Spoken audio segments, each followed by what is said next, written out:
I mean, again, he doesn't know who Gabriel is, right? Because he didn't come from an Abrahamic faith.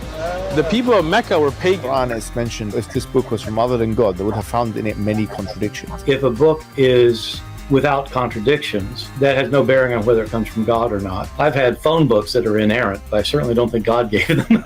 That we believe without understanding. The brother asked a very important question that most of the scholars say that listening to music, watching movies, and most of the television programs, they're haram. So how can we have fun? Let me tell you, brother, at the outset that having fun is permitted in Islam as long as the fun is halal fun.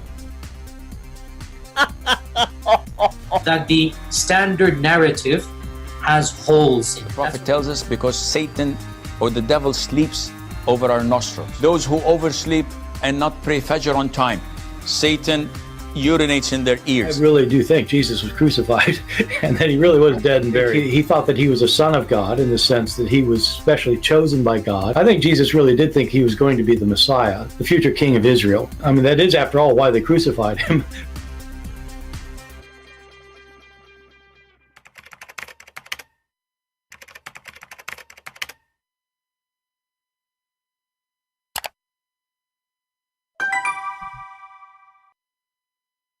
Hello everyone, and peace of Christ all of you. I hope my voice coming in good and clear. Please invite your friends and let us have some good time together. Yesterday we made a video, and as you know, I don't keep my videos in my channel, but I'm sure many of you repost them again. I wanted to go actually and do Bible study today, but for some reason YouTube, you have to like step verification, and I do it and it confirmed, and then still it asking me to do. So anyway, I hope they will update that and we will be able to do it maybe today or tomorrow again. I mean, we can go live if we can.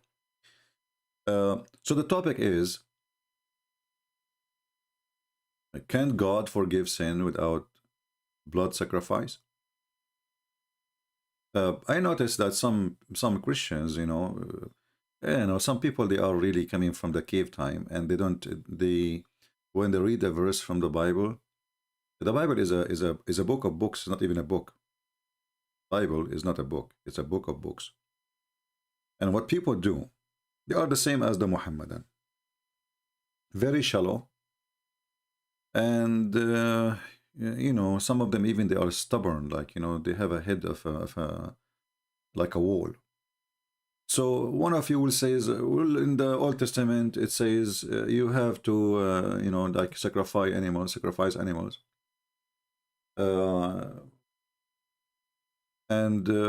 So isn't it, this is what the Old Testament is saying?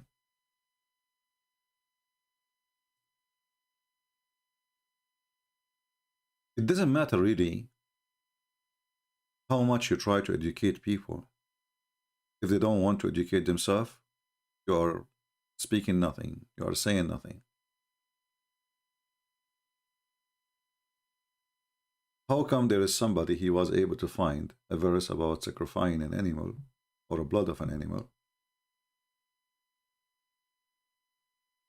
to purify, not to forgive sin? Or even about forgiving sin. But isn't it the same Bible? It says that, like in Isaiah chapter 1,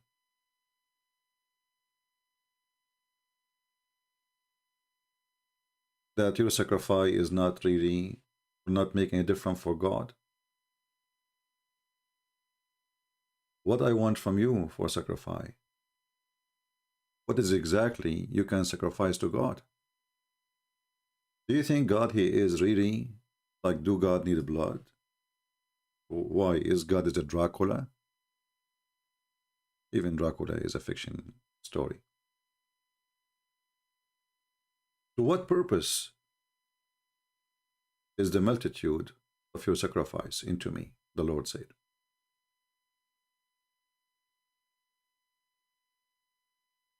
What is the purpose exactly? I am full of the burnt offering of rams and the fat of the fat beast. And I delight not in the blood of all the animals you are giving me. So people, they see when they want to see, and they go blind when they want to go blind.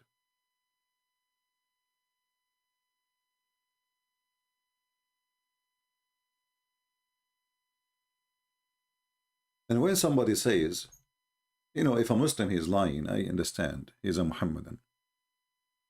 But then if a Christian, he says, yes, it's required. Then why Jesus say it to many people in his way, through the time he was going teaching, go and your sin is forgiven? Did you see them giving him a goat? A lamb? No. The blind man, he cannot even afford a sandwich, maybe for himself. The women, the men around him, go and your sin is forgiven. So people, when they speak, you know, I notice, Muslims or Christians, a Muslim, they, you know, they have an agenda. Christians, they, you know, I mean, they hear 2 words and they repeat them, you know.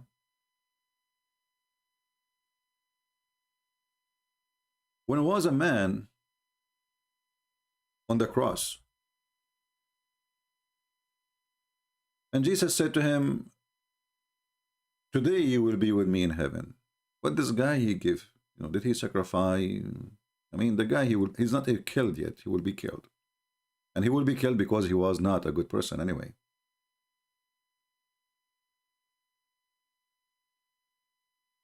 When Jesus in Matthew, he said, which one is easier? Which one is easier? To say your sin is forgiven,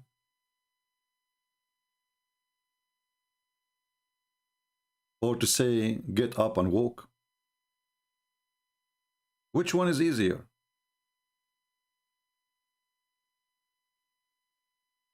Get up and walk? Well, I thought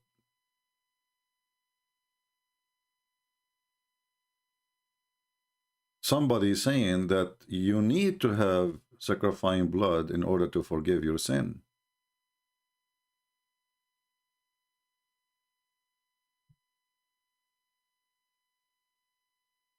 Very shallow understanding of God, an understanding of our belief, and that will be used by the enemy of our belief, or you are giving them a chance to say things is not true.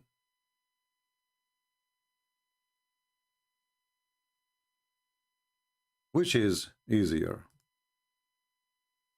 So if I was the blind man, and most of us we are, sadly, and Jesus is walking by,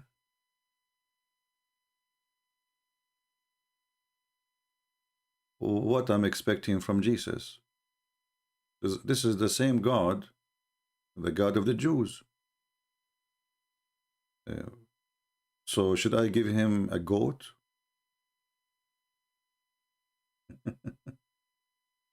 And then he will be satisfied, and then he will forgive my sin?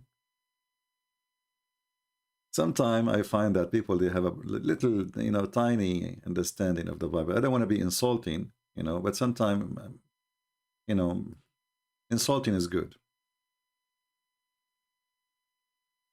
Because it's an insult what you say to God by making God as if he is just a person who is thirsty for blood, when the Bible speaks totally the opposite of a bloodshed.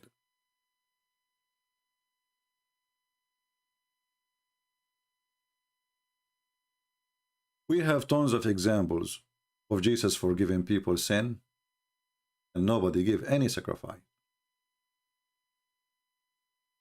None. Actually, since Jesus came to this earth, he never asked anyone to do sacrifice for him. what happened?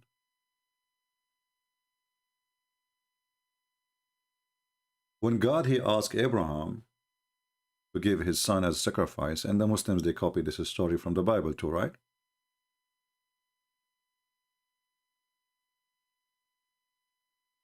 Was he really interested in killing a son of a man? Is that really what the interest was? Obviously not. To the point that even God himself, he stopped Abraham and he sent instead an animal to be sacrificed or sacrificed. Some people, they say I'm saying the word wrong. Excuse me, English is not my first language.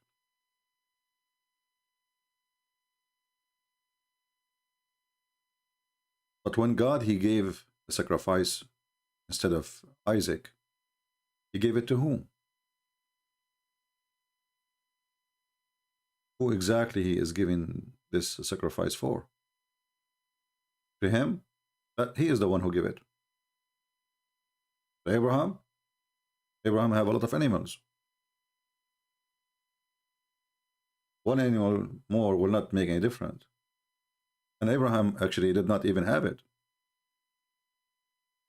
Even the Muslims, they believe too. It's still in the story from the Old Testament anyway, that a fire came from the sky and consumed.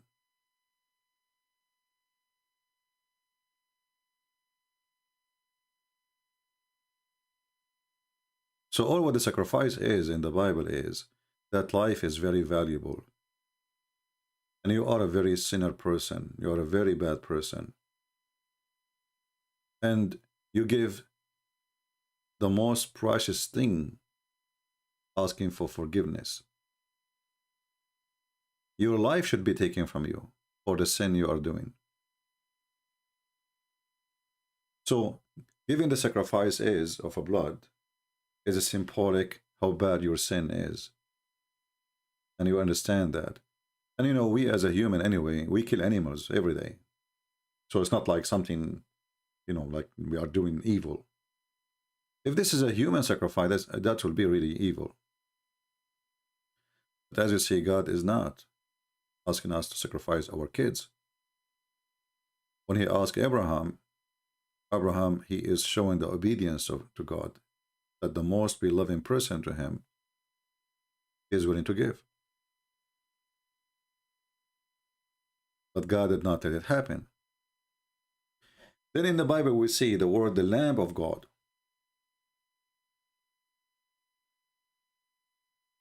The Lamb of God. And this goes like everywhere, like you will see it tons of times in the Bible.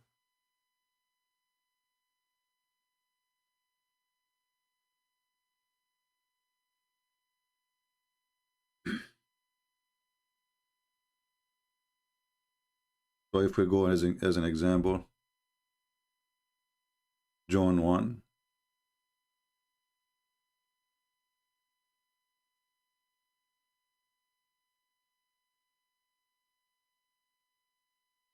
(36).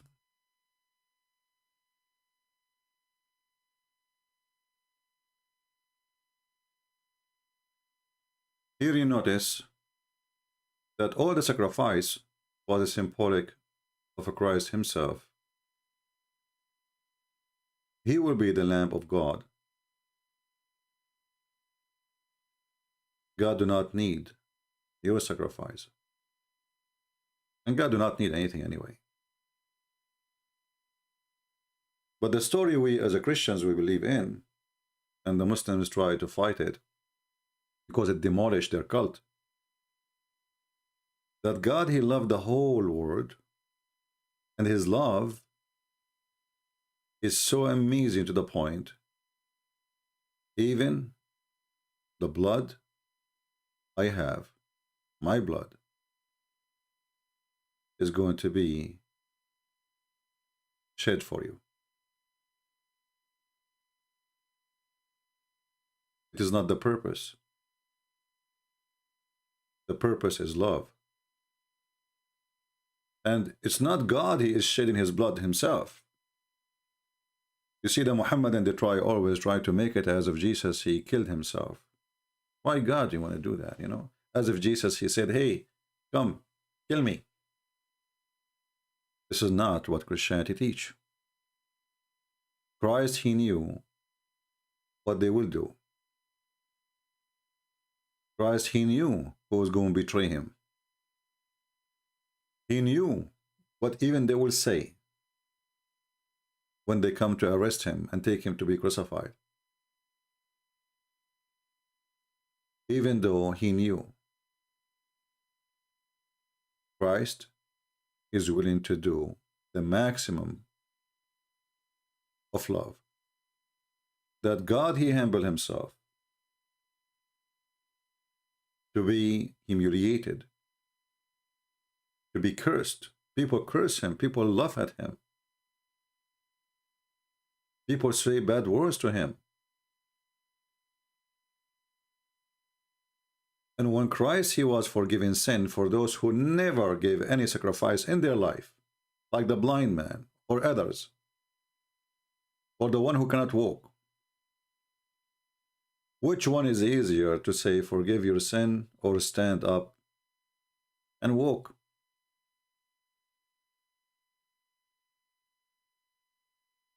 Because talk is cheap. So we as a Christians, we are not people who worship blood sacrifice. We worship Christ.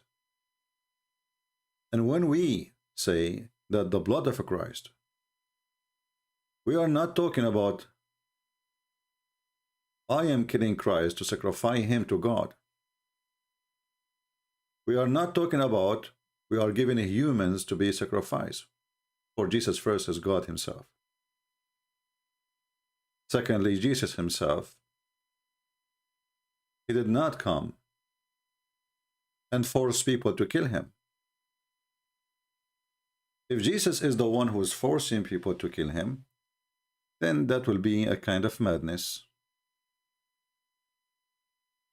Will God, he forgive the sin of the blind man without doing anything? The man who cannot walk, he cannot give, he cannot do, he cannot say. I mean, the guy, he just asking for mercy of the Lord. And he gave him the mercy he deserved.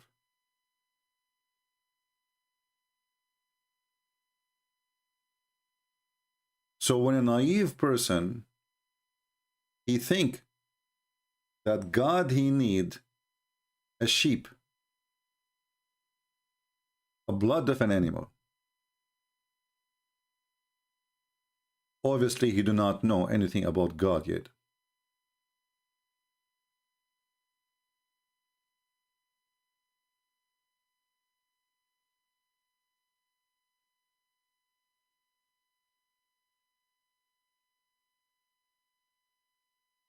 If you go to his to Samuel as an example, 1 Samuel, but Samuel declared, does the Lord delight in a burnt offering and sacrifice as much in obedience to his voice? Behold, obedience is better than sacrifice. Behold, this is what is better for God. So a human being who disobey, when he practice some kind of rituals, like you go to a church, you light up a candle. Do God need candles? What he will do with those candles? Exactly. It is you offering something to show that you really appreciate what you have. And the offering is not really going to go to the storage and the warehouse of God. He created you. He created everything you have.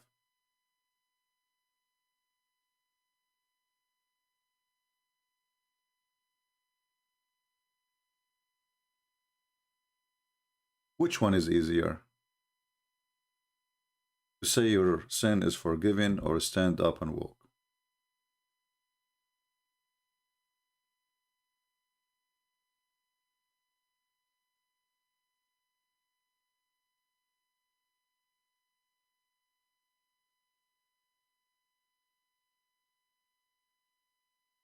And you will see that God, he always rebuked the Jews, regardless if they give sacrifice or not.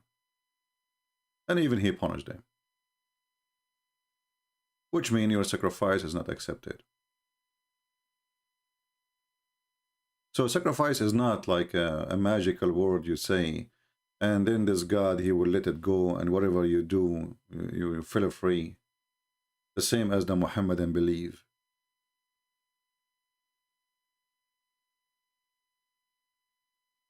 That's it. When we do sacrifice, our sin is washed. What is important for God is the obedience. Sacrifice is just a symbolic for what you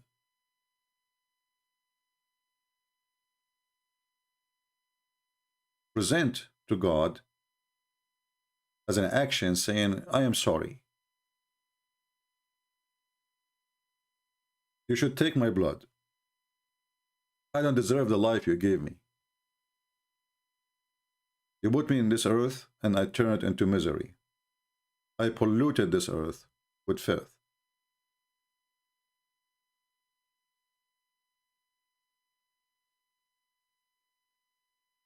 There is no purpose of any sacrifice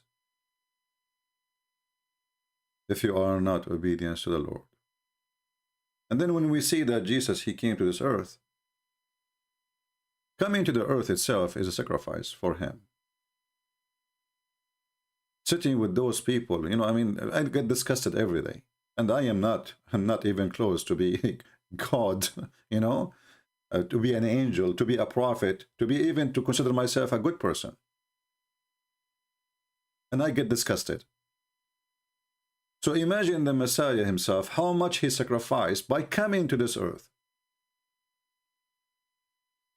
Living between the filthy mankind with their evil.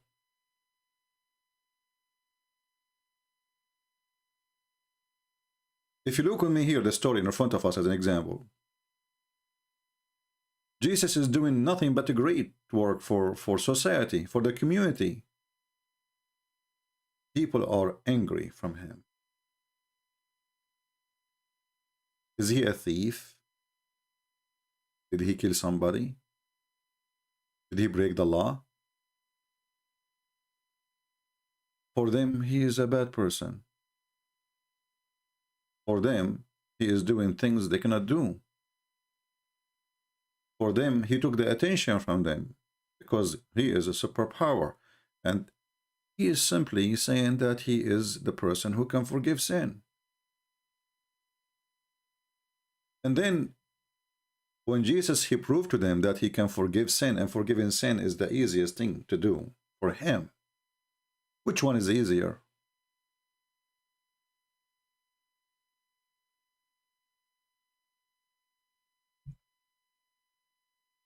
Was the Jews satisfied?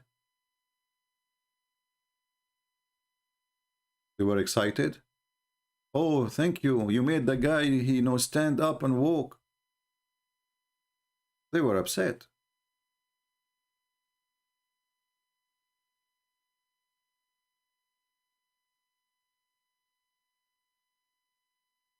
For sure, not all of them.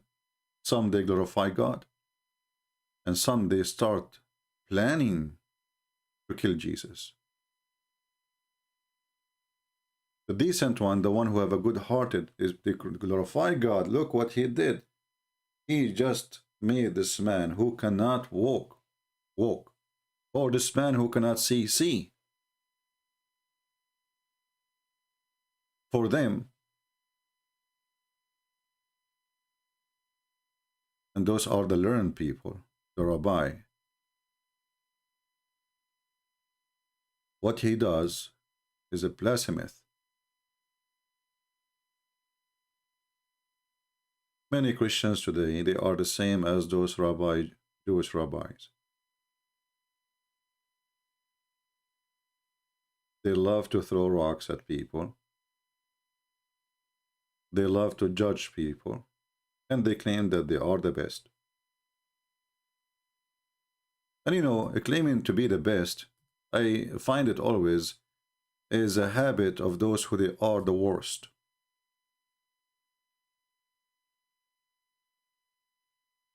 Those who they are the worst between mankind, they are so proud. They think that they are holy.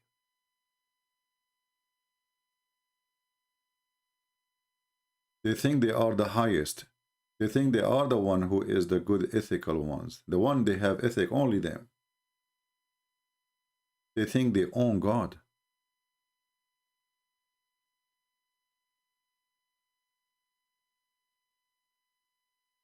We have a person, I think he's a Muslim.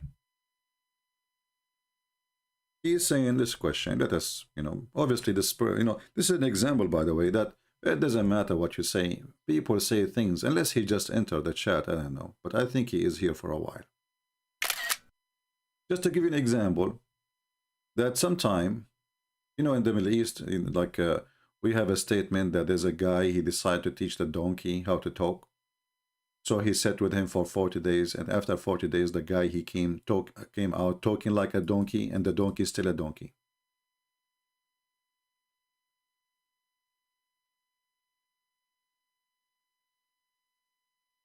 The donkey is still a donkey.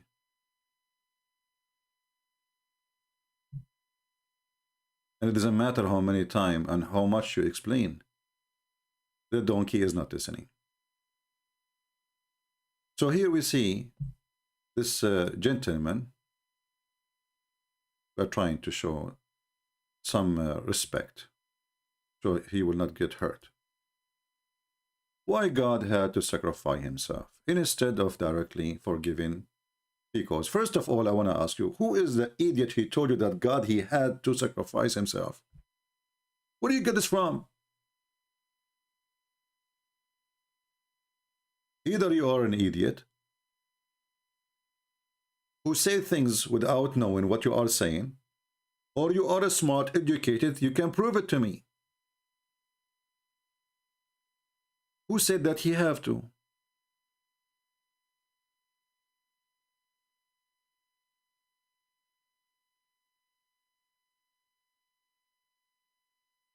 Isn't it the Bible says, for God he loved the world, he sent his only begotten son. For God he loved the world. You don't have to. God, he created you. He can delete you. He can create another nation. Who said he have to? People, when they speak, this is why, you see, this is why I believe that the biggest sacrifice Jesus he did is to be between us. I mean, look at those human. It doesn't, he gave them a brain.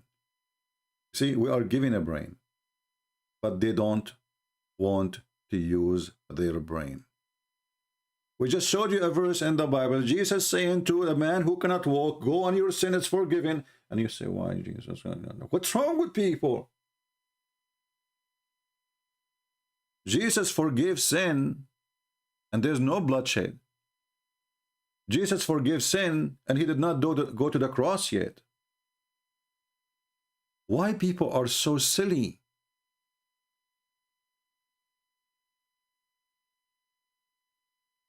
Jesus forgives sin for a person who is a criminal next to him in the cross.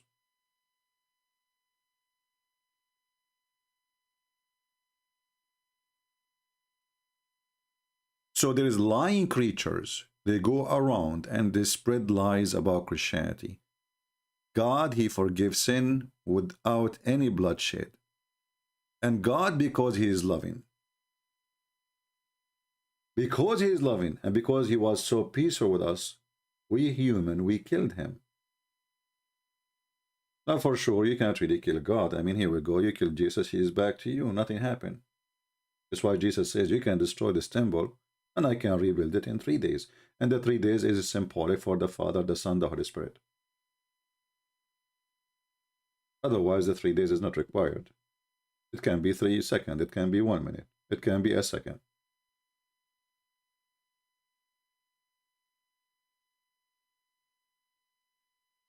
God forgives sin in the Old Testament, in the New Testament, for people not because they give a bloodshed, but because they repent and ask God for forgiveness.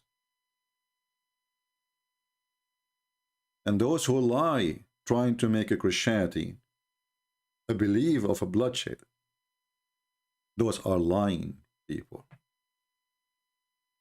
They are trying to deceive, and they are trying to destroy the love of Jesus. Jesus, he did not really love you. Jesus, he come to die. When this is absolutely a big fat lie. Jesus, he did not call the Jews to kill him. We believe in free will. Jesus, he did not tell the Roman to put him in the cross. We believe in a free will. Jesus, he did not ask them to put nails in his hands. So all what you say is in a pure lie. And all lies come from Satan, your father.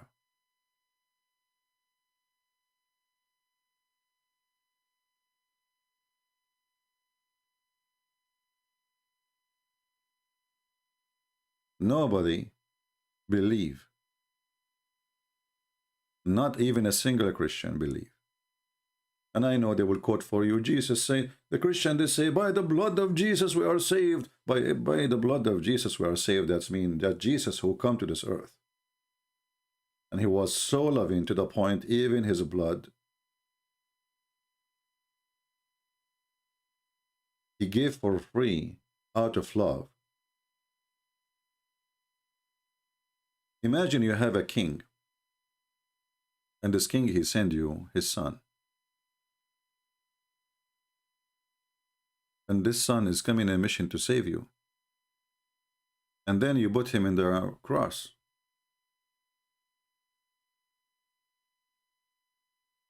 But the king, he did not send his son to be crucified. This is not what he really wants. This is what you want.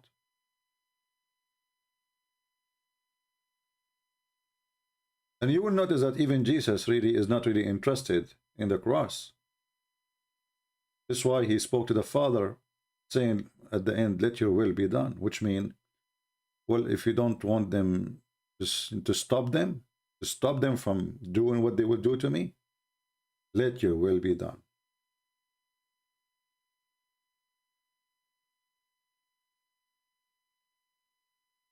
Who said that Jesus was so excited to go to the cross? Hey, kill me, I wanna, you know, that's absolutely a lie.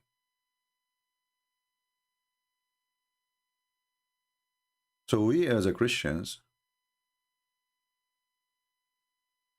when we speak about the blood of Christ, we speak about his love and how much he was willing to give, to the point even the cross did not stop him from loving us.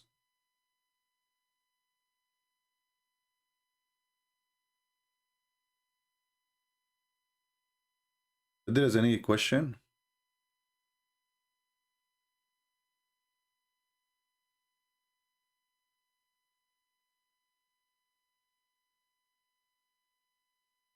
Well, my friend, if you want me to ask you to answer the question, why you are calling yourself retard? No.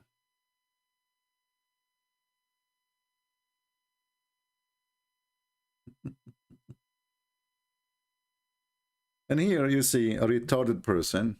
He called himself retarded.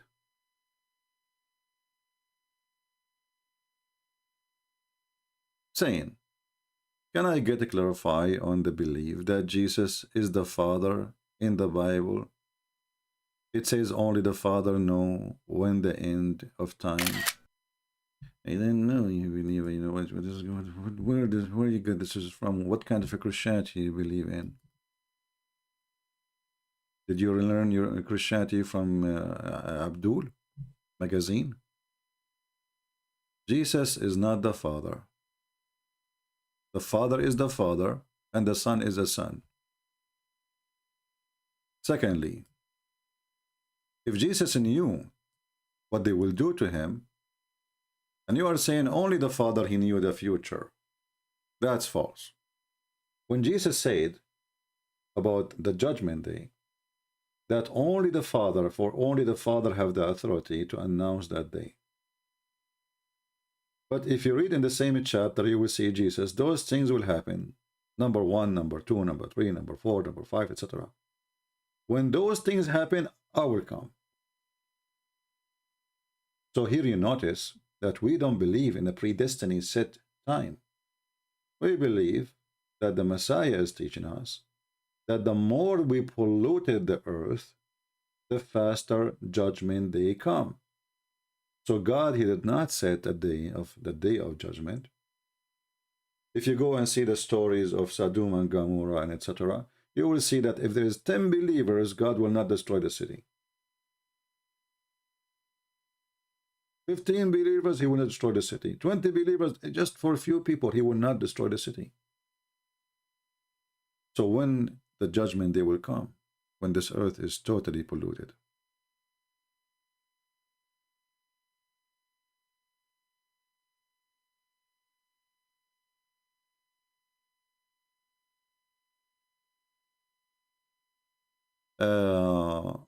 Zaquam saying, we believe that Jesus is the Messiah and the prophet of God who received the gospel and he will return. Well, this is a Muhammadan. Well, you know, if I ask you, Zaquam, what is the word Messiah mean? As long as you said we believe that Jesus is the Messiah. Do you know what the Messiah mean?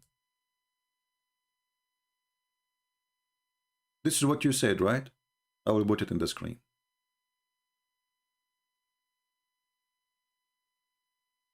I want you to tell me, as a Muhammadan, what is the word Messiah mean when you say he is the Messiah? I'm waiting for you.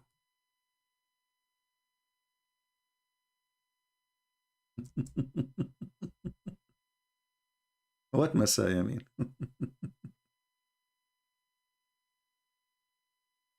You know, Muslims are like, I'm not making fun of you, but Muslims are like a bunch of kids. They have beard. They learn a word and they walk around with it. They don't know what it means.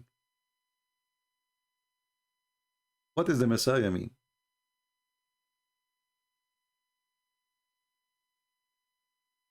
Are you there? It's a comb.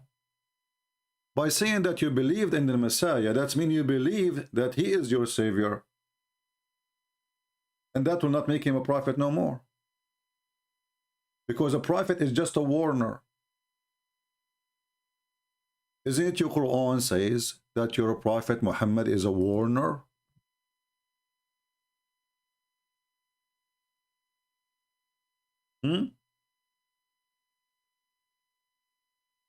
Is he a warner or a savior? I want you to tell me, please. Here you will see the Muhammadan is looking in Google trying to find a solution for this problem now.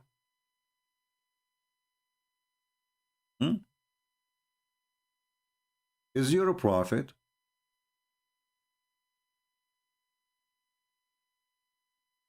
a savior or a warner? The Quran says he's a warner, unless you're against the Quran.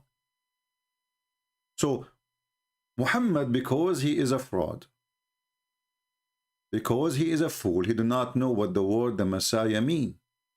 He copied it, he put it in his book, but by doing that, he just admitted that Jesus is God. For no man can save you. No prophet can save you. Only God can save you. And that is Jesus.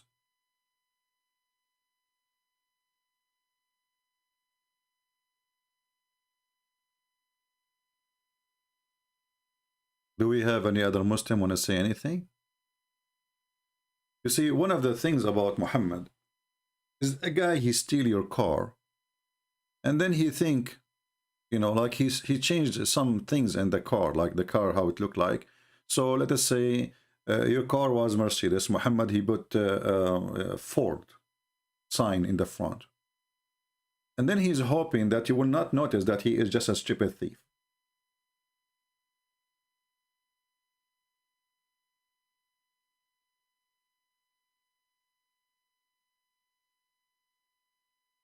If you remember, when the dad was making fun of the story of Israel, the video is there in YouTube. You can search it.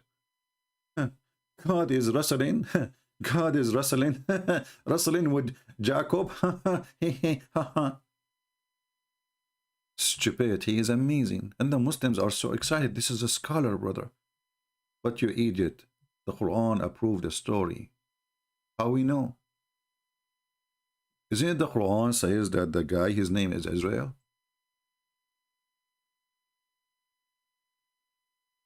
What Israel mean? If you are making fun, that is Jacob, he struggled with God, and this is funny, stupid story. So why your Quran adopt the name? Suddenly we do not know even what happened. The Quran never mentioned who is this guy Israel. He just copied it from the Bible.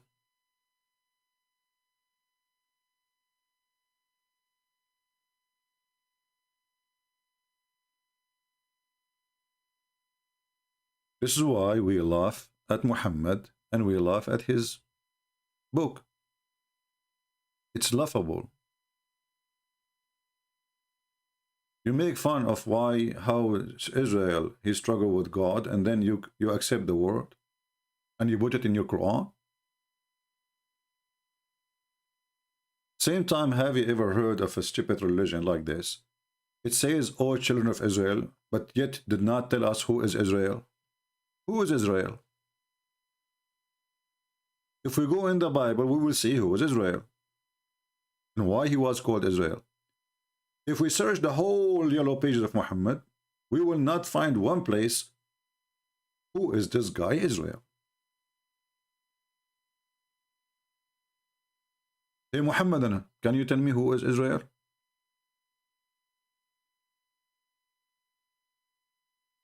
Can you tell me what the word Gabriel mean? You don't know. Mikael mean? You don't know. Ishmael mean? You don't know. Abraham mean? You don't. What Allah mean? You don't know. Even because Allah is a name of God stolen from the Arabian Peninsula. You do not know what the name of your God mean.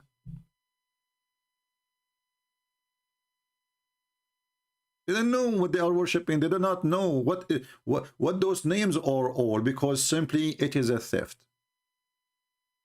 You know, Muhammad is like somebody, he's trying to have a PhD.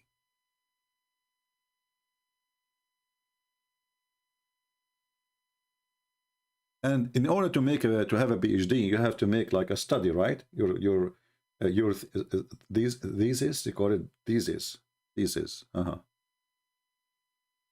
And then Muhammad, he go to Google, and this time the Google is the Jews, and this time the Google is the Sabian, and this time the Google is the fiction stories of the Roman, and he put them in the Quran.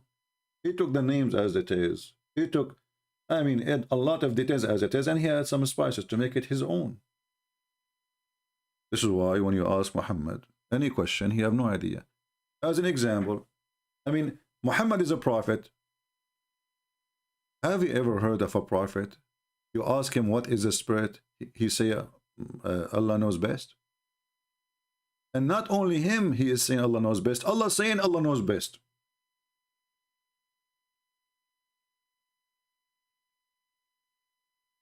وَيَسْأَلُونَكَ عَنِ الرُّوحِ قُلُ الرُّوحُ مِنْ أَمْرِ رَبِّي. They are asking you about the spirit. Say the spirit belong to the domain of my Lord. What the heck is that? They are asking you what is the spirit. When you say spirit, what does that mean?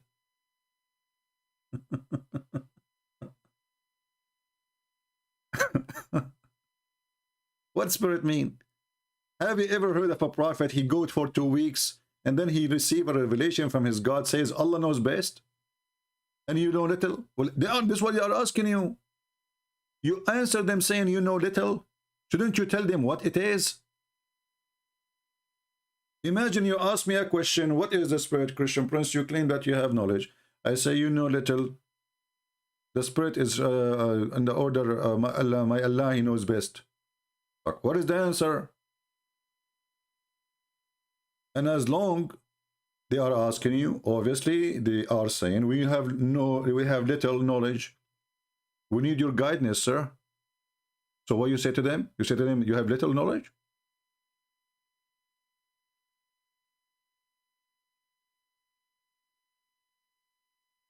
Is that an answer of a prophet of God? Imagine we ask this question to Jesus. And then he says to you, you know, Allah knows best. And then we check in Allah, we will find that Allah, He knows nothing. And this is why the answer comes in this way.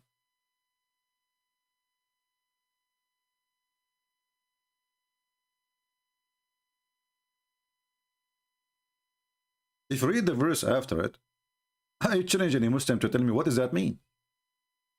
They ask him about the spirit, and he said to them, you know little. And then he says, if we willed, we could take away what we reveal to you. What does that mean?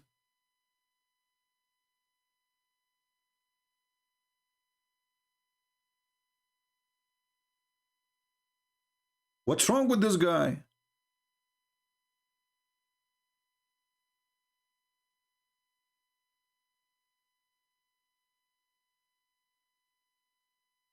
You are telling that to who? If we willed, we could take away what revealed to you, then you will find yourself with no protecting and guardian against us. Against us?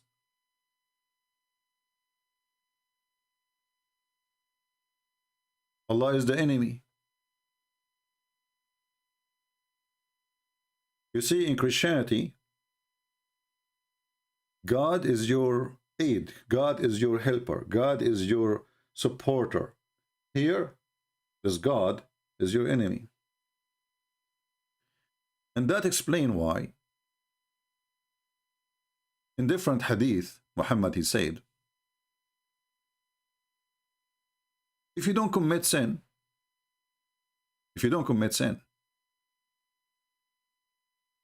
let me find the hadith.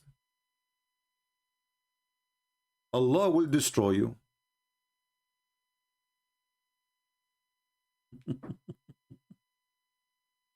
Why? Why, Muhammad? Why? What is exactly the purpose of this God, Allah?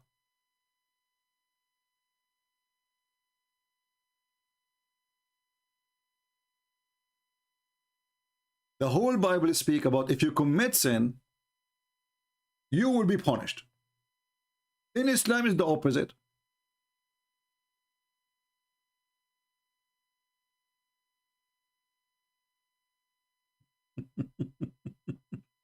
Have you ever heard of a stupid cult like this before? Have you?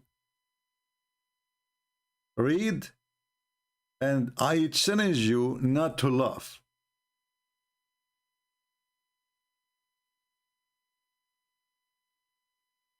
Muhammad, he said, Qatham ibn Abdullah, by him in whose hand is my life. If you were not to commit sin, Allah would sweep you out of existence and He would replace you by those people who would commit sin and seek forgiveness from Allah. And He would burden them. Do you see what Islam is about?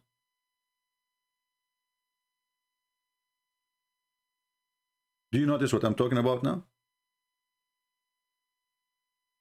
Just think about it for a second. Relax. Let us bring the sad guru. His name is Sad and he is a guru. Relax. Imagine yourself now you are a magnetite. You have a positive and negative. And both sides of you is opposing each one of you. Relax. Yeah, hippy tippy stupidity. Say word mean nothing. Just for the dummies who like to hear things have meaningless. Sometimes speaking stupid bring comfort to some people. Relax. Sit in your butt. Look at your butt. You have a cushion. Your butt have a cushion. Relax. Okay, I get it. I have a butt. It have a cushion. And what does that exactly mean? I have some bills to pay, and electricity and internet, and relax. You have a, you know, people are dying hungry in India, and the guy relax, and he is living in a villa. He have servants. He fly in first. Relax. This is how they fool people. Are you relaxed? I'm not relaxed because it's so cold in this room. I turned this heater, it's useless. Anyway, relax. So look with me. Relaxed by him in whose hands is my life. If you were not to commit sin, like why if we don't commit sin, this God will kill us? Why? What the problem? What is missing? This God is sick. The Muhammadan, they worship a sick person. He's mental. Because he did not create you to not to do sin. He created you because he wants people to say, please God, forgive us, please, every day. And he like, okay, kiss my shoes, okay, kiss my, yeah, okay, and kiss my toes now, okay? Yeah, kiss there too, yeah, put down. Yeah, now kiss my black stone. And now go around this room, it's like a bathroom, go around it and kiss it, and lick it, and there's a black stone in the shape of a vagina, put your head there. And now God, he relaxed. He's positive and negative.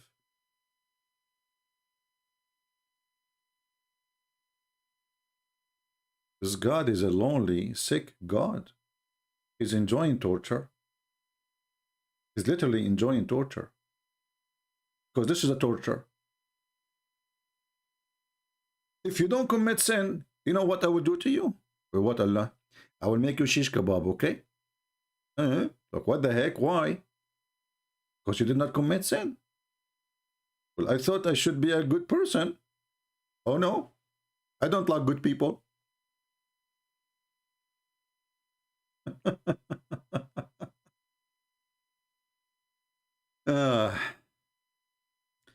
So you see a huge difference between the cult and the false religion. We can't even call it a cult. It's just a scam.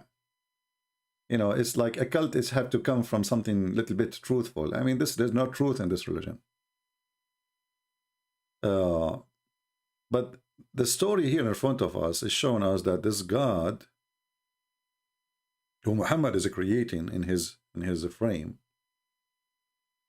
is suffering from a kind of a mental illness, and that reflects the mental illness of Muhammad. You know, if we ask Muslims, where Muhammad he get this from? Any Muslim can tell me?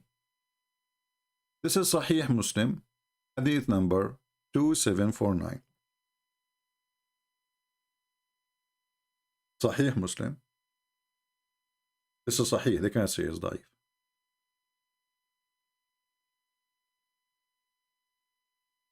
I hope you can expose this guy. Hey, my friend, we are here exposing Muhammad. Who is Hamza and Bamza? Don't be silly. Don't come here and say stupid things. We are getting busted, the biggest Abdul. The rest, they don't count for me. If they want, they can call me. And can you expose this Hamza? What, Hamza is hurting you? And this guy is a kid. He is selling lingerie. A lingerie guy is hurting your feeling. How? How weak you are. Here we focus in the head of the snake. We don't care for the little puppies. If they are really brave, here we go, we are here, you know. We challenge them every day. And we don't challenge them actually. They have nothing. I mean, those people, they don't even know how to say their prophet name. So don't come here with silly, and I hate it when a Christian, he say, you expose this guy and he give me his name. Why you cannot expose him yourself? Are you a potato? Obviously, you are a potato.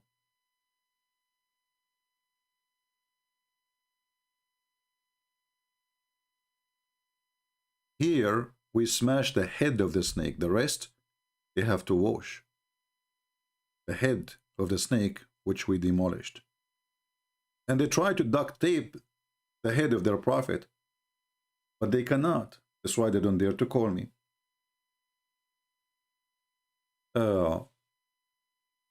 Guys, don't mention those names, please. I mean, this is really stupid.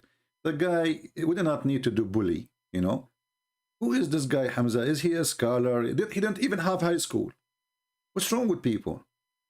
You want to do the same as David Wood? He go and he debate what his name, Bomar. This guy, he don't even have a driving license. Don't waste your time with the stupid kids. They can say whatever they want. Here we speak in a level of knowledge. Not a Muslim kid making YouTube. If you are a kid like them, go there.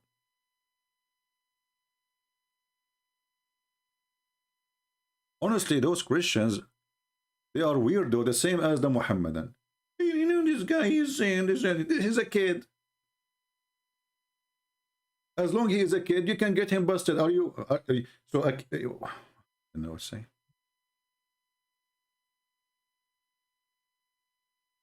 I open my Skype so people can call me, and then I don't call it a debate, you know, because I mean, I don't know who's calling me. He's a sheikh or he's a stupid Abdul who do not know anything about his religion. This is why we don't call it debate. Let me open my Skype just to give you an example. When we open our Skype, they don't call. After I go like offline, they say we will challenge you. I want to call you. Like Abdul, I stay online almost every day. Like, look at this guy here. This Abdul, he said this in the comment.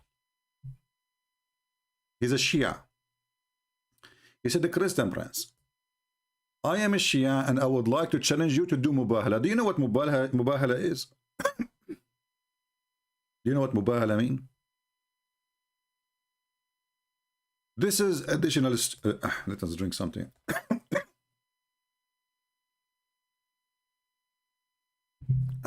Thank you, Lord. This is additional proof that Islam is a stupid, and if you follow it, you are being stupid. Mubahala is, he will call me, he will say, may Allah cut my nose if I'm lying. Your turn, Christian Prince. Okay, Christian Prince, he take the microphone. Okay, may Allah broke my teeth if I am lying. Your turn. Okay, may Allah close the door of the van over my private part. Your turn. This is Mubahala. Can you believe it? This is how they debate. When the Christian, they came to Muhammad to debate, this is how he want to debate them. Let God or let Allah curse the one who is lying, you stupid idiot. Are you saying that your God will not punish you unless you ask him to punish you? I mean, do you see the stupidity? So now this Allah will not cut my nose unless I ask him to cut my nose. May Allah destroy me if I'm lying. Your turn. And then you keep doing that until one of us get tired.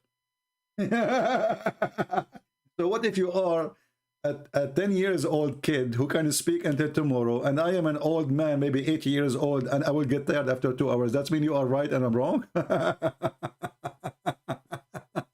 Stupidity. A scam. It is a scam, my friend. Oh boy. Let us do mubahala. Cowards, because they cannot answer any questions, they cannot debate. So let us curse. This is a cursing party. May Allah curse me if I'm lying. First of all, who is saying that you are lying? You see, the stupidity of saying that. Like, as an example, if a Hindu guy, he says, I believe that rats are gods. He believes in a lie, but he is not lying, because this is belief. Lying is you saying something against what you know, against your belief. So when David Wood, he asked me, hijab, your God have hands, he said, who said so? He's lying. because he knew very well, and actually he said that in different videos, that yes, Allah he have. Allah he can be inside his body part, inside his creation. So there's a huge difference between a believer and a liar. A believer who believes in a lie is not lying. He's not. He believes it's true.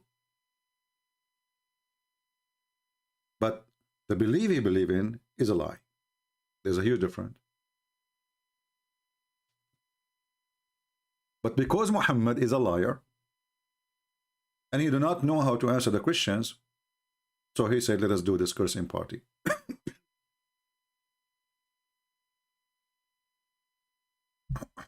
And my throat is hurting me. Too many hours online. I'm logging in Skype, it's taking time. Let us see. And look like even, let us see here. Do we have any Muhammadan?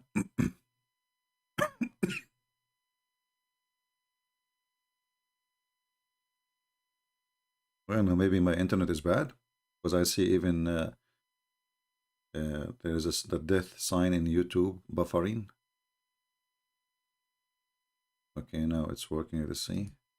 And why Skype is not loading? Let's try again. Let me exit Skype. Not even exiting. Oh boy. Let's try.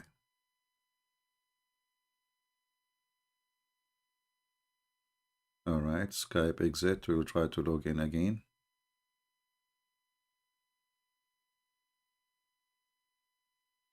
Is my voice coming right, guys?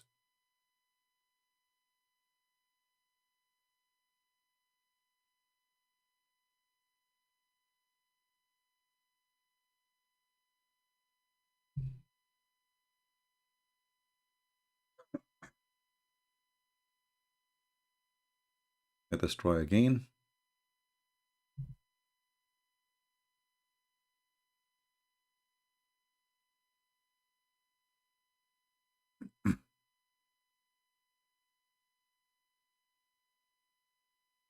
I don't know, yeah, Skype is taking too long to log in. Maybe my internet is slow.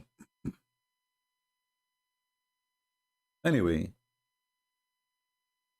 you know, this hadith in front of us actually is a great example that Allah is not a true God. He does not exist. I mean, this is a fiction God. But Muhammad, who is behind this God, and he is making things up. Muhammad is literally stupid. There's no human being. He have little brain. He will say what he just said.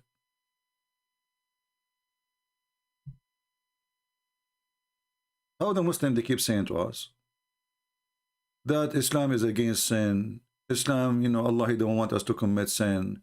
And if you commit sin, you are a bad person. And then Allah, if you don't commit sin, he will destroy you.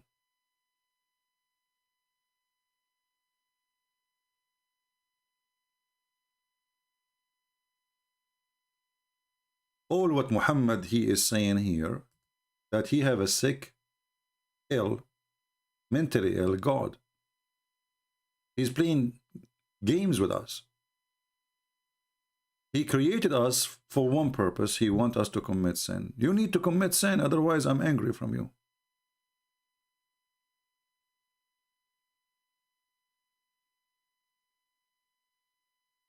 This is totally against the teaching of Christ, totally against the teaching of the Bible, totally against anyone who have little ethic. Allah is not ethical. This is not ethical.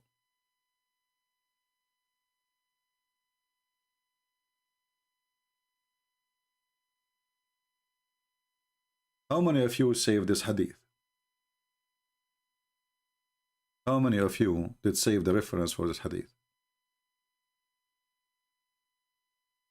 I advise you to save it, because this is a very powerful statement. This is statement here enough to prove to us that Islam is a fraud. This statement alone, you do not need more. It's better than 10 books.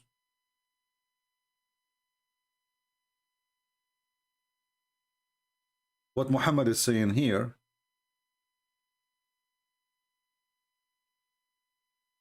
you are required to do sin.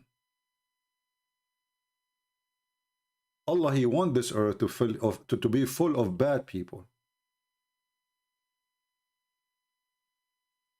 Allah, He don't like this earth to be a holy place. Allah, He enjoy rapists. Allah, He enjoy thieves. Allah, He enjoy criminals. Allah, He enjoy child molesters. For later they will ask Him, please forgive us. What kind of game this game is?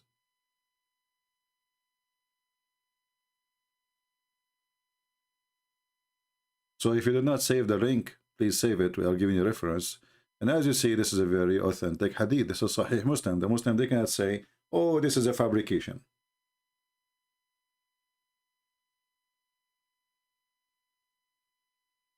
Well, better than a screenshot. Always, if you can save in your memory, if you have a good memory, like you can, remember, Allah would sweep you out of existence. Just remember this phrase. And you can search for it anytime in the internet and you will find it. Allah would sweep you out of existence.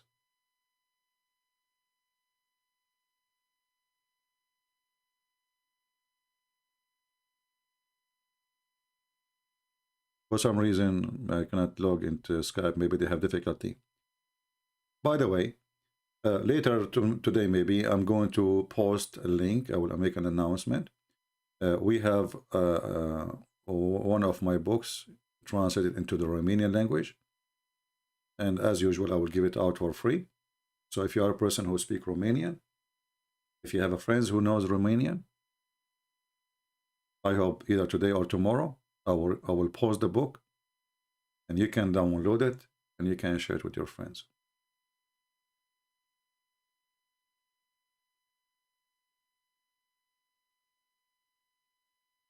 And for some reason I could not log into Skype. And by the way, just for the sake of security, if ever my Skype somebody send you a file claiming to be me, like using a name close to my name or even my name, never take a file from me. I don't send files in Skype. I don't send pictures. I don't send anything. And the only time I will send a link if I'm talking to you, like now, live, you know, and you are calling me by voice while talking. So if I talk to you and you are a Muslim debating me, then I might give you a link because you could not open it in the chat. But I don't give links. I don't send pictures. And I advise you, if you are a person who uses Skype, never open those things from anyone. Especially if you are dealing with the garbage of Muhammad.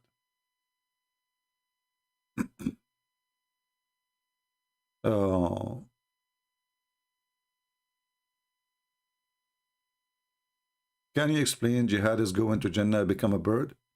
Well, there's no explanation for it except Muhammad is being stupid again, because you know, if you are going to, you know, sacrifice your blood, you know, this is a human sacrifice for blood,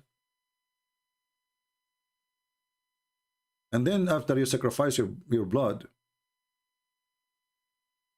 you will become a green bird.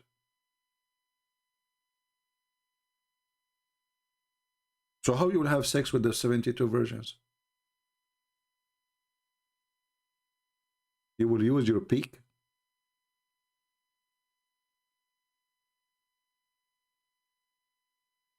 Any Muslim can tell me? This is additional example that Muhammad is mentally ill. I mean, this guy, he says stupid things nobody can even take for a second. Which is that? So now Osama bin Laden, he created a group of terrorists and he is following the order of Allah. And now you go to heaven and Allah will make you a green bird. I think now Sadhguru will get jealous. And I believe that this is coming from a Hindu, something have to do with the Hindus.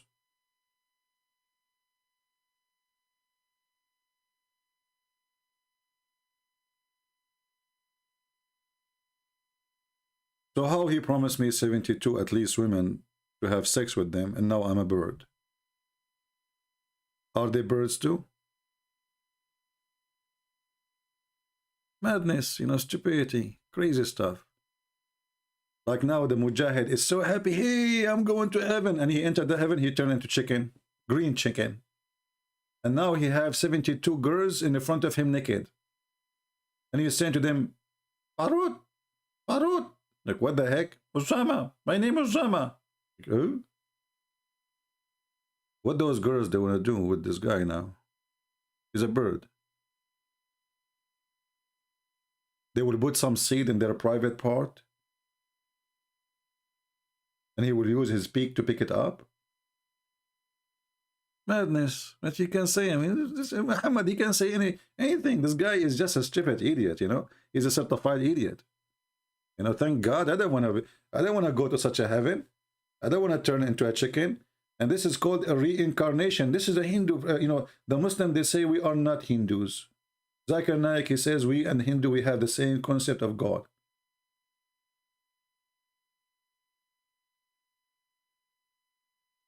So now you are a good person, Allah will turn you into a bird in heaven.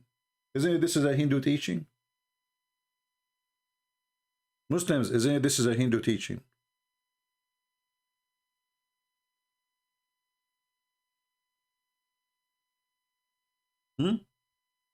I challenge you to say this is not. If God can take a human form, why God cannot take a form of an animal situation required? A man, animal, and some animals are smart like dolphin. And this guy is a philosopher, and he decided to scratch his head, and he come with such an answer. Let us see what he said.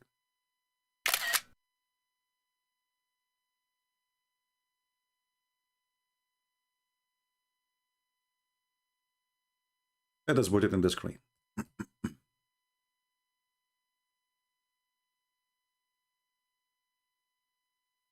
So our friend here, he says, Carabito, I don't know what his name.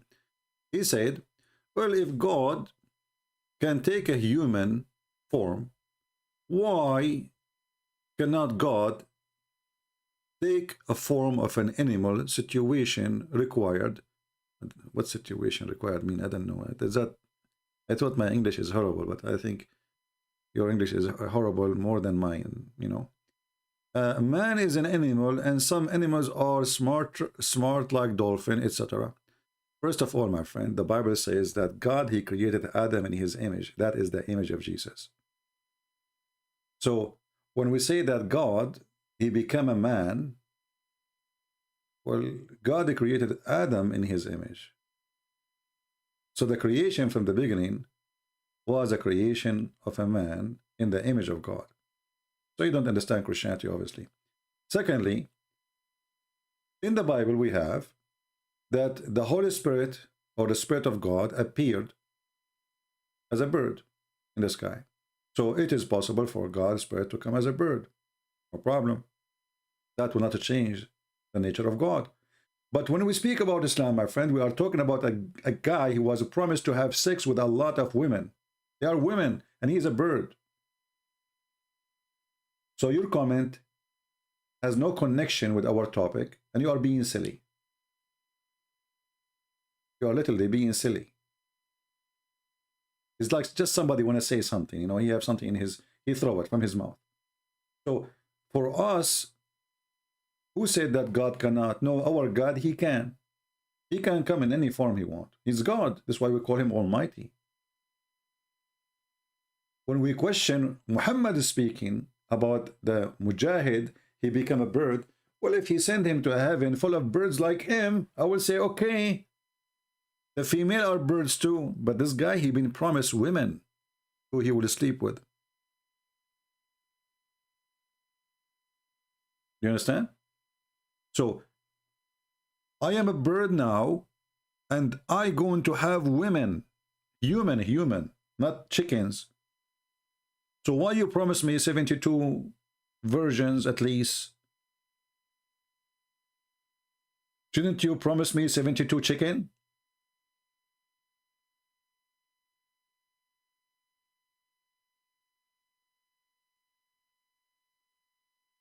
So what we notice about Muhammad, that this guy, he say things, is against what he say himself.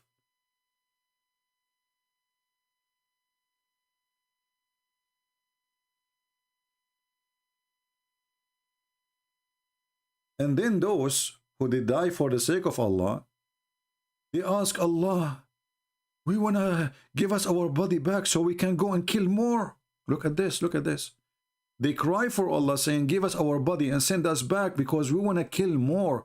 So Muhammad is trying to make a human being a vicious dog. He want to bite more. He don't have enough of bloodshed.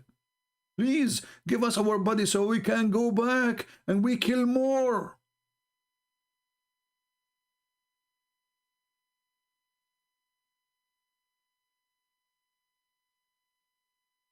Very sick cult. This is sick.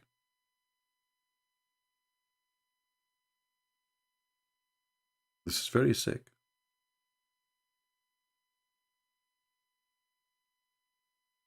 And then when Muhammad, he described more about his heaven. I mean, we die laughing about this heaven. This heaven have a tree. You can walk underneath of it for more than 100 years. Okay, so what is that tree for? And what will happen real? I mean, we have a tree, you walk underneath of it for 100 years. Okay, and what does that mean? And then, brother, there you will find a nightclub. And next to it, there is a mall. What? There's a mall.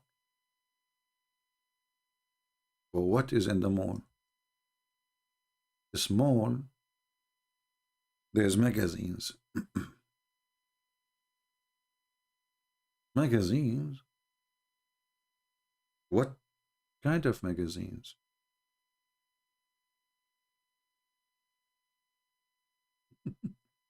Sex magazines.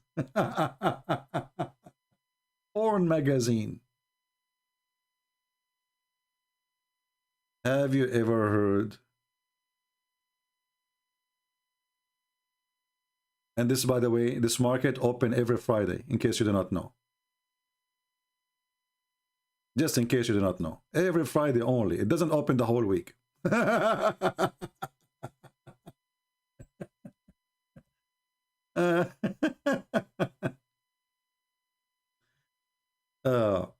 hadith says here, let us show you this hadith here. Hadith, in case you do not know what hadith mean a speech or a statement said by Muhammad or his companions, or which mean his gangs, the mafia.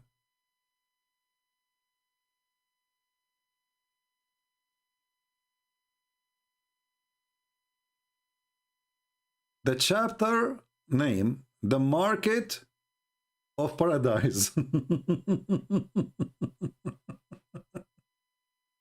They will get there of delight beauty. What they will get there?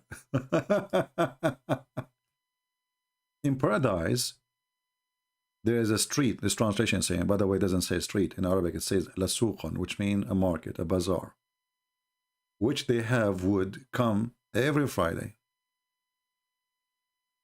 Okay. So this is every Friday.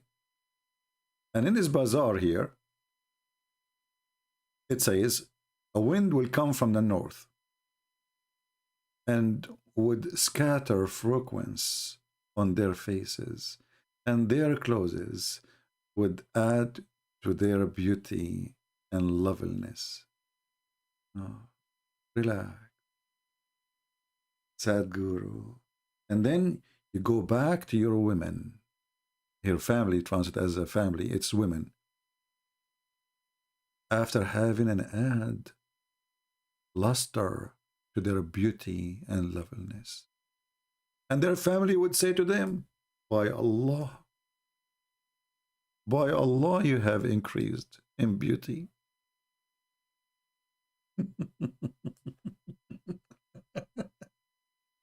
So this is a Friday market of a beauty salon. Now let us go to the other one. This is the beauty salon of Allah. Here we have different story. The Messenger of Allah said, in paradise there is a market which is nothing bought or sold except images of men and women. And if a man like an image, he will enter it, and it will become his. And in paradise there is a gathering of al-hur, hurul ain.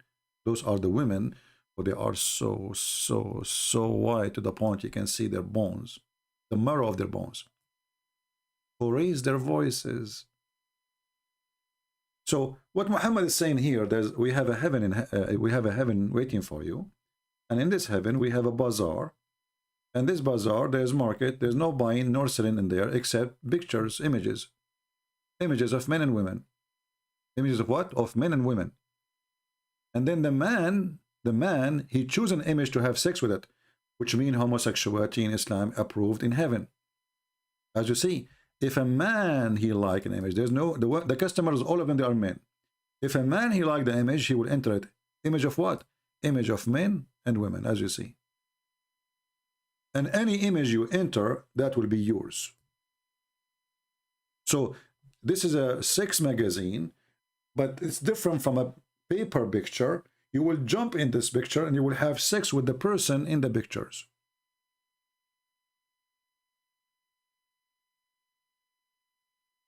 This is heaven, according to Muhammad. Who can make better heaven than this? And you know, the Muslims are worried about Trinity. There's no Trinity. Don't you worry about the garbage in your religion. You see, if God is one or two or three, forget about Trinity. Let us say there's a God, there's somebody believing God, and this God is 1 million God. Why a Muslim is worried about the one? What difference is going to make the number of those gods? If it's true or not, what make a difference? So if somebody believes in 1 million God and they are true God, well, he's a winner, you're a loser. So the question is, do you Muhammadan believe in one God who is true? If he is true, what is this garbage in front of us?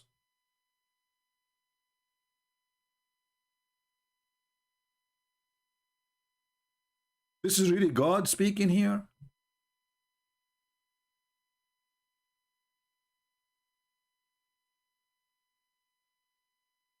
Sex magazine. There is any, are you going to practice any like protection or something? Because the same picture, Allah knows how many men before you jump with it before you. And you know, once I asked a Muslim, actually the video there on YouTube, he said, Christian Prince, what's wrong with you? I told you in heaven there is no sin. In heaven there is no sin. You can do whatever you want. You have sex with men, you have sex with... Even I asked him, what about if it's your mother or your sister? He said, what's wrong with you? I told you in heaven there's no sin. I know what's wrong with this guy, but I cannot log in. We will try later again. So anyway, I tried to go today live in my other account, Bible study, but YouTube keep asking me to verify my account. I verified, still is not letting me go. It says it's done, but I could not go. So maybe I did some update. Maybe that will take some time, maybe, and then we will try to do some Bible study from now on in our other account. Any question before we leave for today?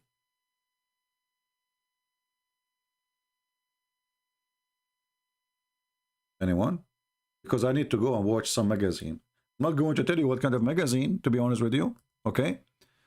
But I want to go, you know, magazines.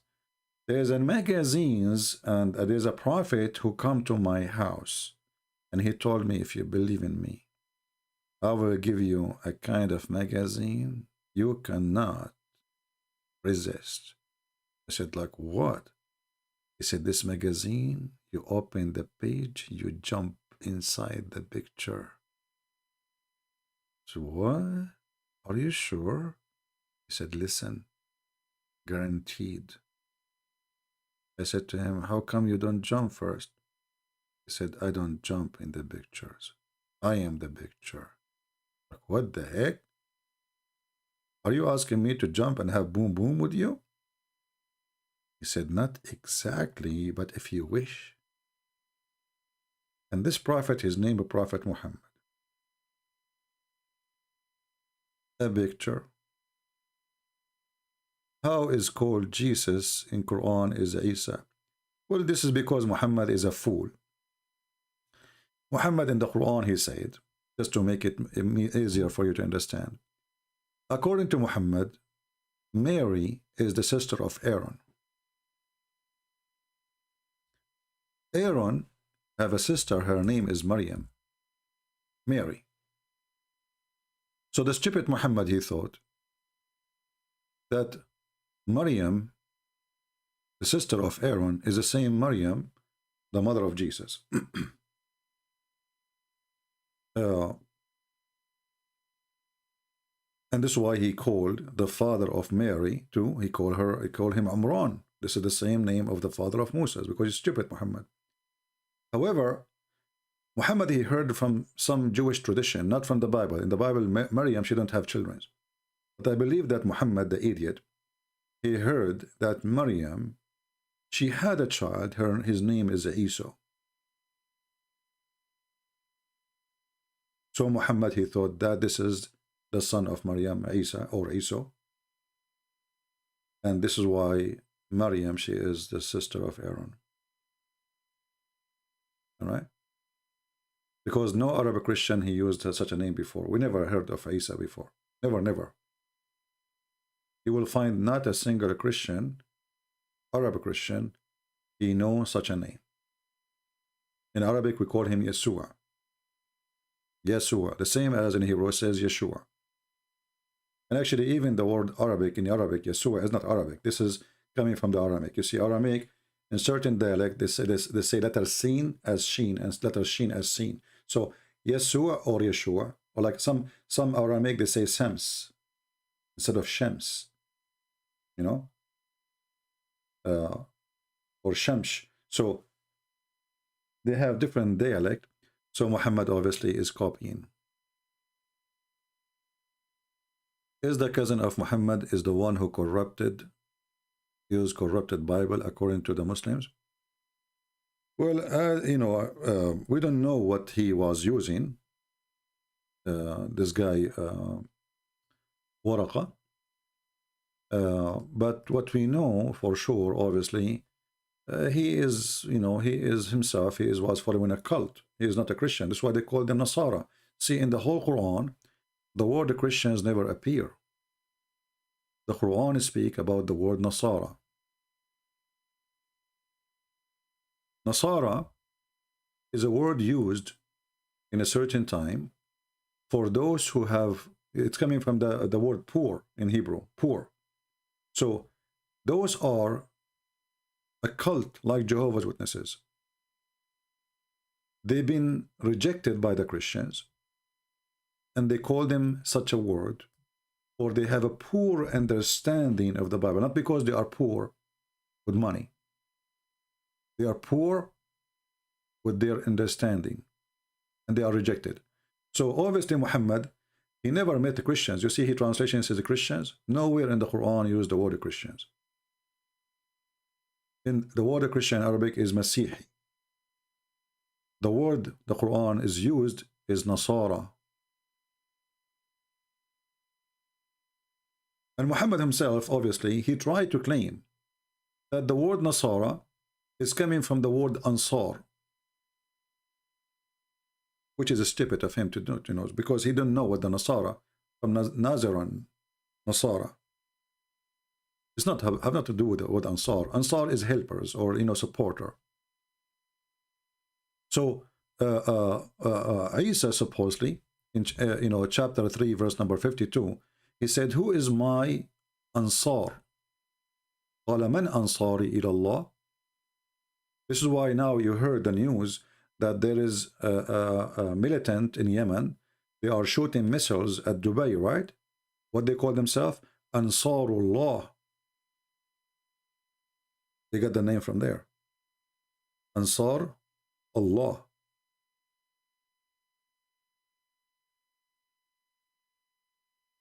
And here you ask yourself, why Allah need Ansar anyway? The helpers of Allah? Allah need help? Debate is amazing. Anyway, so when Isa, not Jesus, he sensed disbelief in their part, he said, who are my Ansar toward Allah? Okay.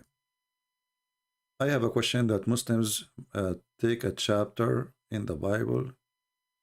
God allow to kill people by stone. They make me I don't know. If you want to say something to me, make the sentence make sense.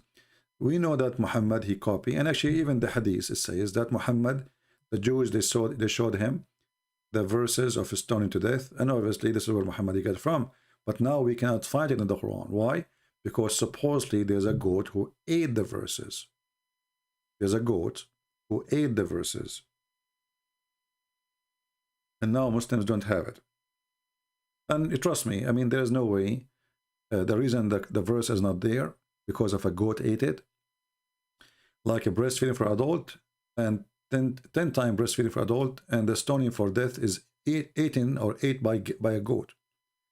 But if you think for a second, relax, Sadhguru time, relax, okay? So if you think for a second, you will find that there's no way that the verses is missing from the Quran because a goat ate them. Why? Isn't the Muslim that say we recite Quran by heart? Well, the goat, she ate the paper. She did not eat their heart. You know what I mean? The goat, she ate the Quran. But she did not eat their heart and their memory. So how come none of them he memorized the verse? So what I believe, that the one who ate the Quran is the Muhammadans. It is not the goat. Because if the goat ate the book, and the Muslims, they collected the book from the memory anyway. The goat, she got in, she ate the book, okay, no problem. But did she eat your memory?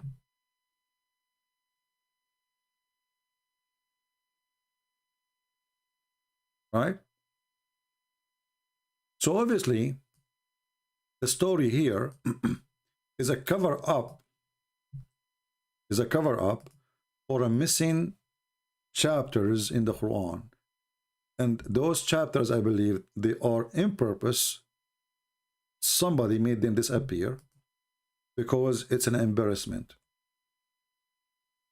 It is an embarrassment. So when we have something embarrassing, we try to hide it, all of us. We wear our clothes, right? We don't show our private part in the street because it's a shame. We believe it's a shame. If we don't believe it's a shame, then we go naked in the street. When people, they hide things, they hide it, especially about behavior, you know, it's because of a shame. So the goat, she ate the verse, so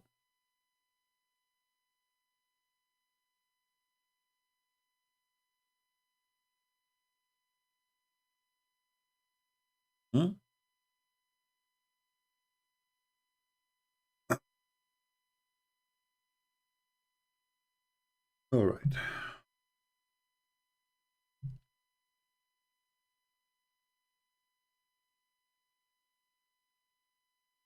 Somebody saying, Ramesh Gamit, truly, I tell you, Mark 14:9. Okay, what is the question? Why is not so now? What does that mean? I mean, sometimes people, they say things very weird. Why not so now? What does that mean? Speak English, my friend. Can you share about history of Christianity in the Arab? First of all, the word Arab, you know, many of you mistakenly keep thinking that the word Arab mean an ethnic group. So when I say I'm an Arab, I'm saying I belong to an ethnic group. Arab is a word coming from the Aramaic language, and the word mean those who live in the desert. They are not one nation. Not one nation. There's many nations. Even the Old Testament mentioned that. So whoever live in the desert is an Arabian. The word Arab or Arabia is a word mean desert. It's not a name. It's not a name. For you, because you don't know the language, you think it's a name. It is not. All right?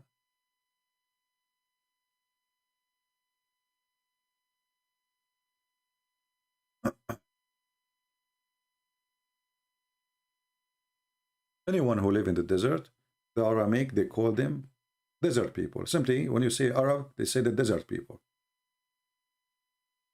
And desert people mean people who live in tents usually, but then by time they start having houses. You know, the reason they are Bedouin, the word Arab present Bedouin, because simply it's not a green land. So you will find that those people who live in the desert called this way because they keep moving from place to place. Why? Because they don't have a source of water enough to stay in a place. So when the water became less in an area, they carry their tent and they move. And if they find a spring of water, they stay there. All right? This is why you see, and even in the Qur'an, it's called the Arab, and the Muslim translate the word, the Arab, which is the Arab, as a Bedouin. See all those words? Arab, Arab, Arab, Arab, Arab. Who is the Arab? The Bedouin.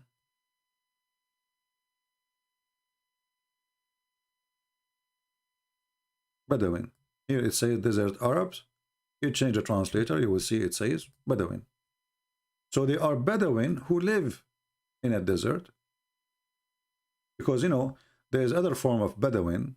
They are gypsy, but those are not really Bedouin because they don't live in the desert. The gypsy, they move from place to place, right?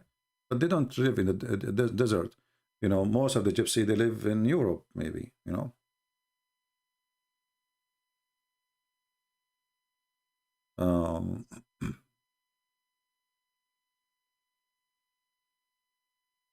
Fardan al-Majid, he said David Wood could not fulfill requirement that Zakir Naik asked for 10,000 Christians. You know, Fardan.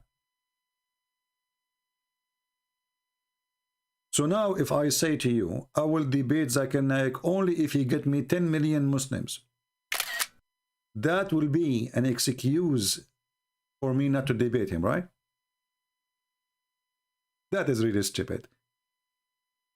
And actually, I'm glad that Zakir Naik and David Wood did not debate because neither of them is fit for a debate. The debate they will do, 10 minutes for you, 10 minutes for me. Everybody, he say things have nothing to do even with the topic. So both of them, they are not fit for a debate. Secondly, your Zakir Naik is an idiot. Isn't it? This is the guy who said that the word hur is a plural word. It's a female and male. And he said to a Muslim woman, sister, don't worry, the word hur is a plural word. And the word hur means male and female. So inshallah, sister, Allah will give you a lot of male for you in heaven. But isn't it your stupid religion, Quran says, that Allah, he will give you hur, who they never have a period?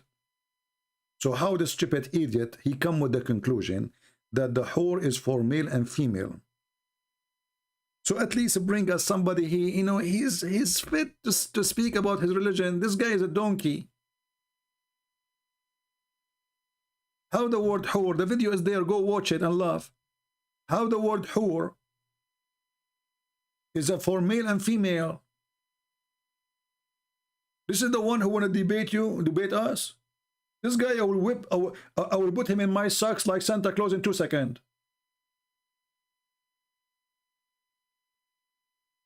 Hur is a word mean male and female?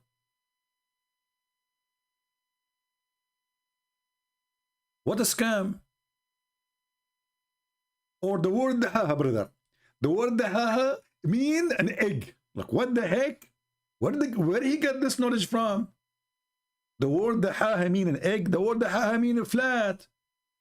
Every single Muslim translation, he come with that. What is the egg? This guy, you know, this Zakir Naik, he learned the word dahaha is an egg from a kid. He was making a video to refute me. Honest to God. The first one who come with this, it was a guy, his name's Zawadi something. He was trying to refute Christian Prince. He made a video saying that the word dahaha is coming from the word dihya, and the word dihya is an egg. Stupid Zakir Naik, he copy it. And wherever he go, he say it. But if you ask any, you can search right now. Is the word dahaha mean egg?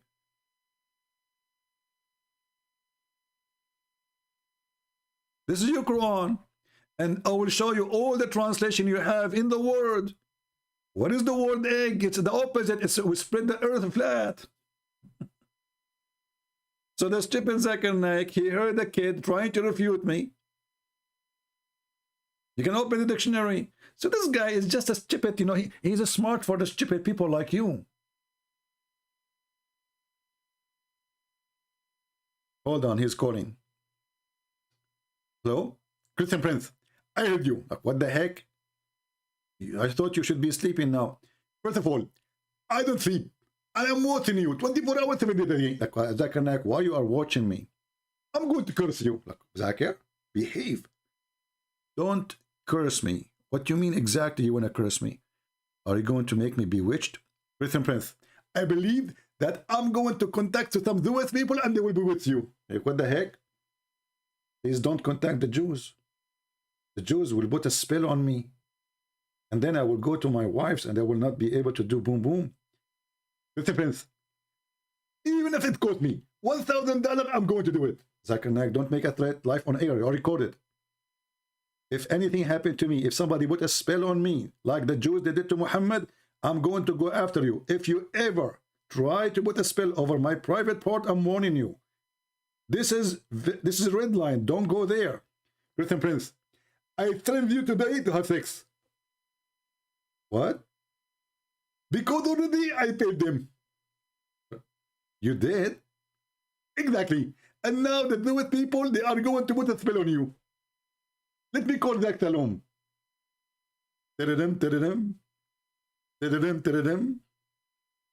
Zak Salom, did you put a spell in Christian Prince? Habibi. You paid me $1,000, Habibi. I told you I want 1,000 and the interest, Habibi. So you have to pay the interest in the top of the 1,000, Habibi, so I can do that bill. Salam, we made an agreement yesterday that I will pay you $1,000 to make bill on Christian Prince.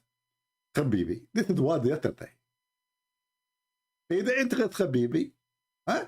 My name is Tuiva Singer, and I'm doing business. Zakir, the Jewish guy will not do it. You have to pay him the interest. Christian Prince, I'm going to ask the Muslims, 10,000 Muslims to give me donation. And I'm going to make the donation and I'm going to pay him. All of this to do harm my private part? Christian Prince, your private part is not private no more because it's public part. What the heck? How is that? Because this belongs to all of us. Zakir, you are getting dirty now. I will hang up on you.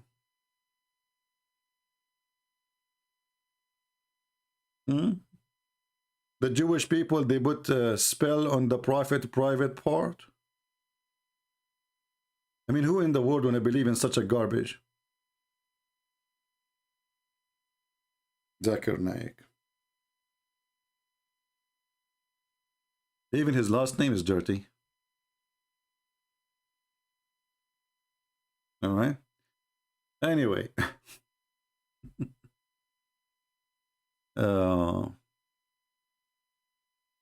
How I understand Zakir Naik? I can tell you I can understand Zakir Naik. Allah, he taught me the language of the birds. And this is why I understand the language of the ants. Like what happened to Solomon. Allah, he taught Solomon the language of the birds, and then he spoke, he understood the ants. I mean, what is a mystery, man? And Suleiman inherited David. He said, "Oh, my kind, we have been taught the language of the birds." And then Solomon, he walked few steps. He entered the valley of the ants. There is a valley of ants in California, brother. He arrived to the valley of the ants because there's nobody live there except ants. You will see a flag of ants, like ants, you know, ants, and they have antenna, so they, like, you get closer, they have sensors. So till he arrived to the valley of the ants, one of the ants, look at this. Suleiman, he can hear each ant alone. Like there's a billion trillion ant. Suleiman, he have a moving radar ears. So he focus in one of the ants. The rest, he don't listen to them. So one of the ants, she said, like, what the heck? What about the rest? Only one of the ants, she said that. Do you think at that moment, the rest of the ants, they were like in the prayer time, mute time, silence time? They were listening to Sadhguru. This is why they were not talking. There's one ant only outside, and she is the one watching over. So here, one of the ants, she said, "Oh, ants, oh, ants, oh, ants, oh, ants, oh, ants, enter your dwelling, enter your dwelling, enter your dwelling." Like this is weather alarm. Enter hurricane, tornado, typhoon, enter your dwelling. Lest Solomon, what is killing me in this story, how the ant, she knew that his name is Solomon. Anyone can help me? I'm trying to figure out until now how this happened. I mean, okay, she saw an army. She warned the ants that there's an army coming. But how she knew that his name is Solomon?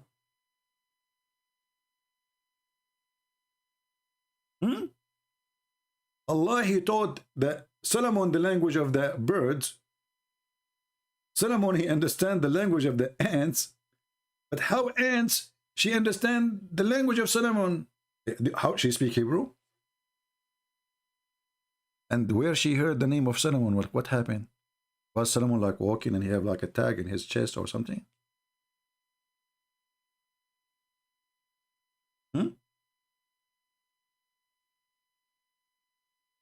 What a stupid story. This remind me when I first time I joined a school, you know, I mean, I was doing my master degree. So I came like a month late, I think, to the school or something like that.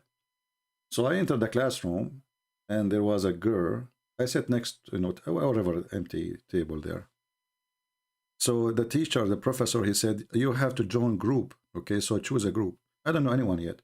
But there's a girl next to me. When the class is finished, I said, can I be with you? I'm talking about the group. The professor, he just said in front of her, you have to join a group. And he pointed even his finger at the girl next to me. You have to join a group. Ask them, join one of the groups. So I said, can I be with you? She said, sorry, I'm lesbian. What the heck? I'm lesbian. Sorry, I'm lesbian. So second day, I saw her in the cafeteria in the morning. I say, hey, lesbian, how are you? She got so upset. She came to me. She said, what are you saying? I said, what? She said, why you said hello, lesbian? Yesterday, I told you I want to be with you. You said to me, I'm lesbian. I said, nice to meet you. I said, do you think this is really my name? I said, really? It's not? I said, well, excuse me. English is not my first language. I don't know.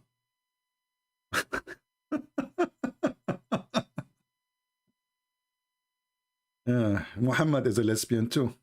Alhamdulillah. Anyway. Hiding identity, coward. Fardan. Yes, Fardan.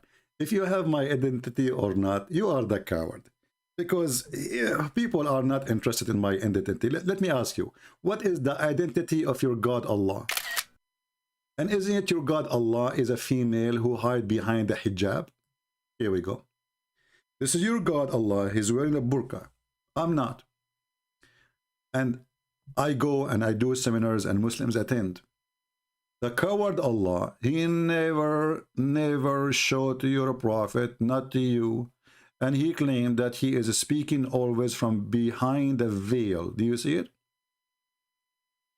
Chapter 51. Chapter 42, verse 51. This is the God you worship. He's hiding his identity. I'm not God. Your God is wearing a veil. Your God is wearing a burqa. He's a coward. And it's your prophet who ran away, hiding his identity. He changed his name. Your prophet name is not Muhammad. Stop complaining about me, Abdul. I'm not a prophet, and you cannot debate me. And here we go. David Wood, he don't have identity. I'm not going to debate him unless he have 10,000 people. So you use any excuse. The one who show his identity, you don't want to debate him. The one who don't show it, I don't want to debate you. I will find any excuse not to debate you.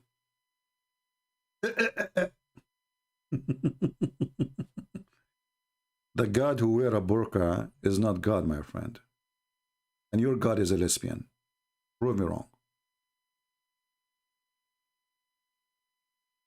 If we ask Muhammadan, by the way, is Allah male or female? Any Muslim want to answer?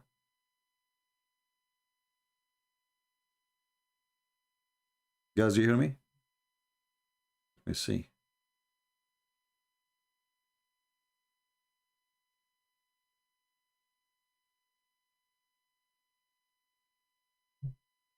Is Allah male or female?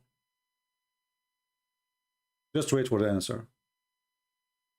They will not dare to give you the answer. Muslims, is Allah male or female?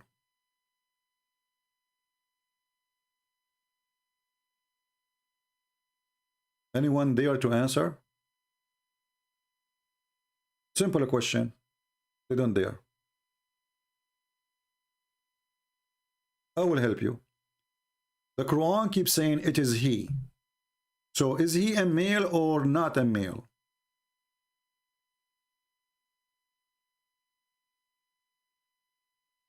The Quran says it is he.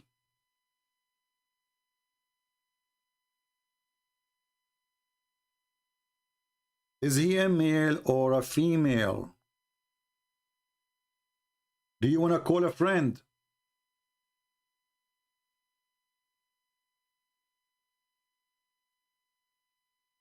Any Muhammadan?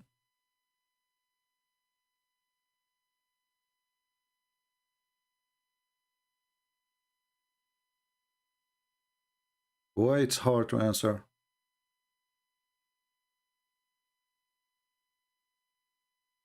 And if Muhammad, if your God Allah is not a male, why you call him he?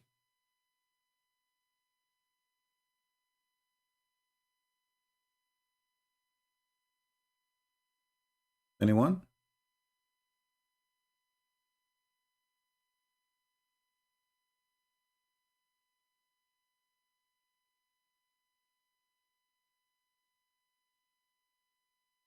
So why you complain that Jesus, how Jesus can be God and he's a male? Yet you keep saying that Allah is he. No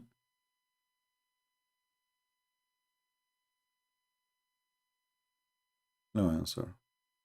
Any simple question about the religion, they will go in chaos. And they will try in the speed of light to change the topic. If you are a man, stop debating us from behind computer. My friend, I debate from behind computer. What's your problem? I am Allah, I speak from behind computer. Allah, he speak from behind the curtain. I am better than Allah.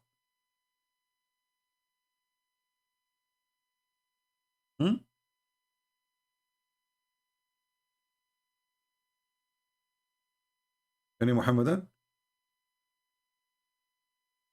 Any simple question, the Muslims, they will be in chaos if you ask them. Islam is a religion as long as you don't ask questions. The second you ask questions,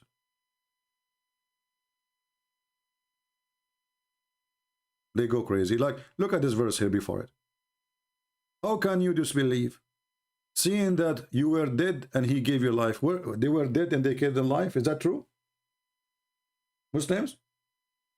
Those people, they were dead and he gave them life? What story is that? People of Quraysh, they were dead and Muhammad, he gave them life? You were dead and gave them life? When?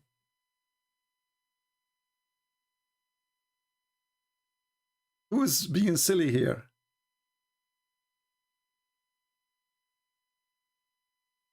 What is that?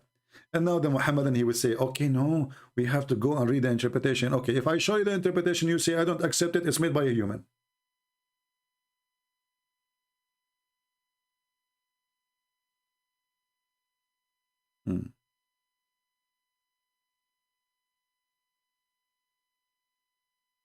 How Allah, he created the earth? Any question, you know, just read and laugh. Just read and laugh. He is he who created for you. He is, who's talking? Allah. So why is saying he? If the one is talking is Allah, why he is saying it is he? Shouldn't he say I? Is that a language mistake?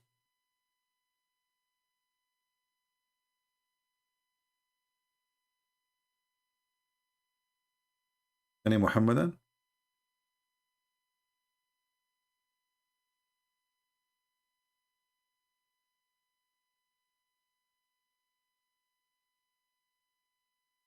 Where is the guy who said identity? Who is Allah talking about here now? And things go more stupid, like in different verses. As an example, where Allah, he says, may Allah forgive your sin. Like, what the heck? Who is Allah speaking to? You see, when they say to you, oh, Allah, he speak as a third person. Okay, why he do that? Secondly, when he say that may Allah forgive your sin. How that work? In which language?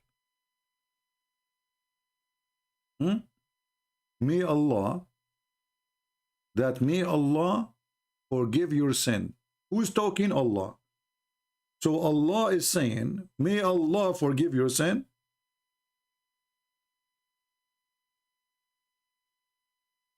Muhammadan, I'm getting dizzy. Are you getting dizzy with me?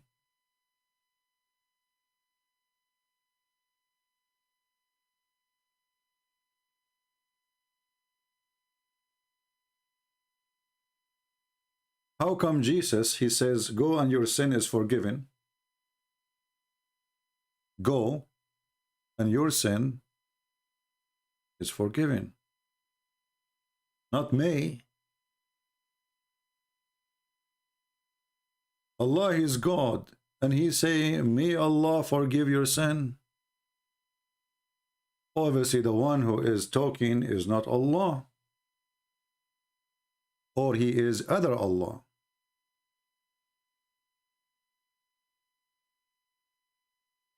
I have a question. Is Muhammad mentioned in the Quran? Sure, yeah, he mentioned. There's a chapter, it's called the chapter of Muhammad. Very ugly chapter.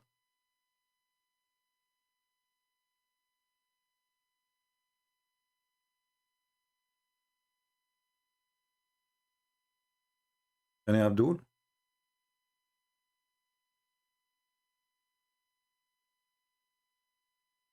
No, the Muslim, they don't say that Jibreel is talking here. The Muslim, they believe that Jibreel is the one who delivered the Quran. But the Quran, whatever you see in front of you, is the word of Allah. And look here. We giving you victory. Okay, Allah is one or many?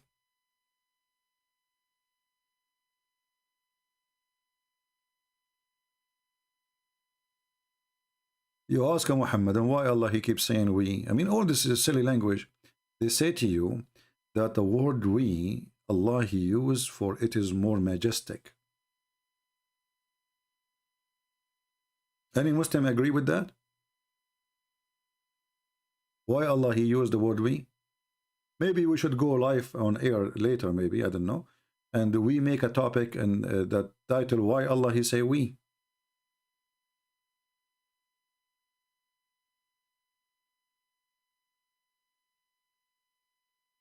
What do you think? Should we make a video just about we? We. Allah is saying we. Why? And how this is majestic. So Allah, he could not find a better to make him majestic than using we. So that's mean Allah is not happy by being single person. That's mean Allah is not satisfied with himself being I. He like to be we. Shall we grant Allah the wish? Break him pieces? Because if the reason for Allah to use the word we, as the Muslims they claim, you know what, let me do this. I will search in Google, Prophet Google, try to find an article. I should go soon actually. I don't know what, he keeps saying we should go. My throat is hurting actually. Why Allah used the word, I'm typing in Arabic. I hate it, you know, when I type, like, especially when you type for like five minutes, and then you look at the screen, you find yourself, you are typing gibberish now.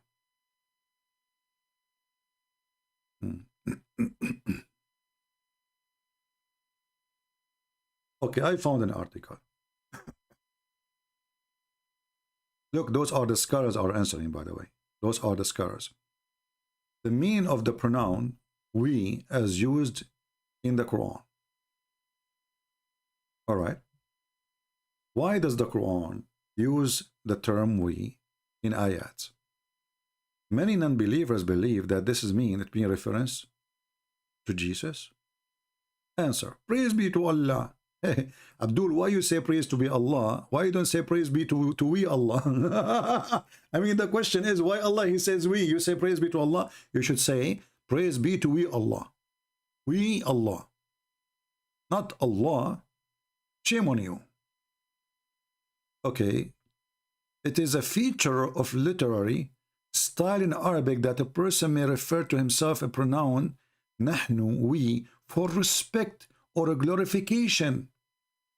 He may also use the word ana, I, indicate of one person, or a third person, huwa, he, or three styles are used in the Quran. So look what happened now.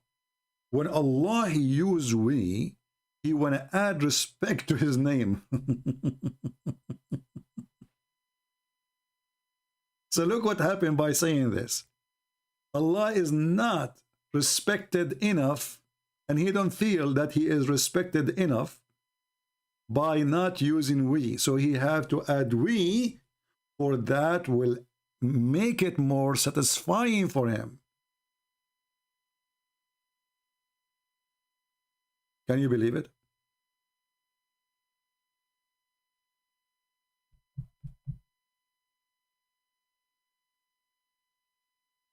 Prophet Muhammad, are you asking me to block you? Why you are posting those verses? You see?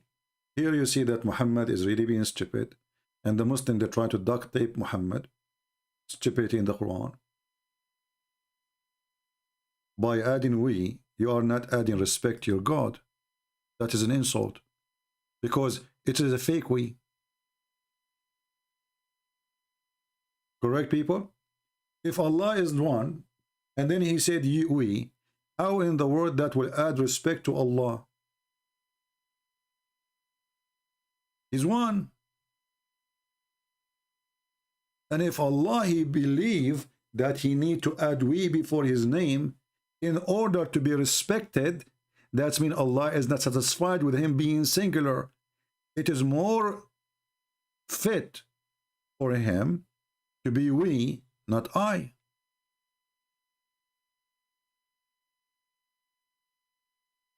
It is better for Allah to be called we, not I. This is the purpose. You just said that.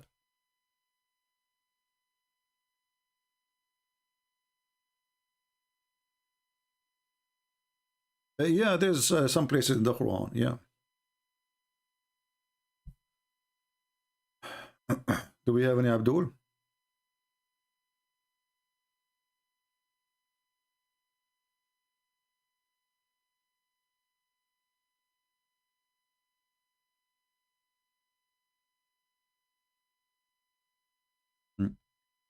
Okay, here, Tiny Lily is asking question. Thank you, Tiny Lily.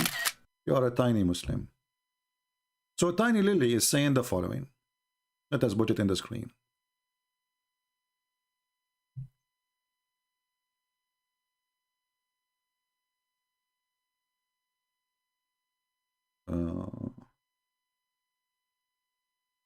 Look what Tiny Lily is saying.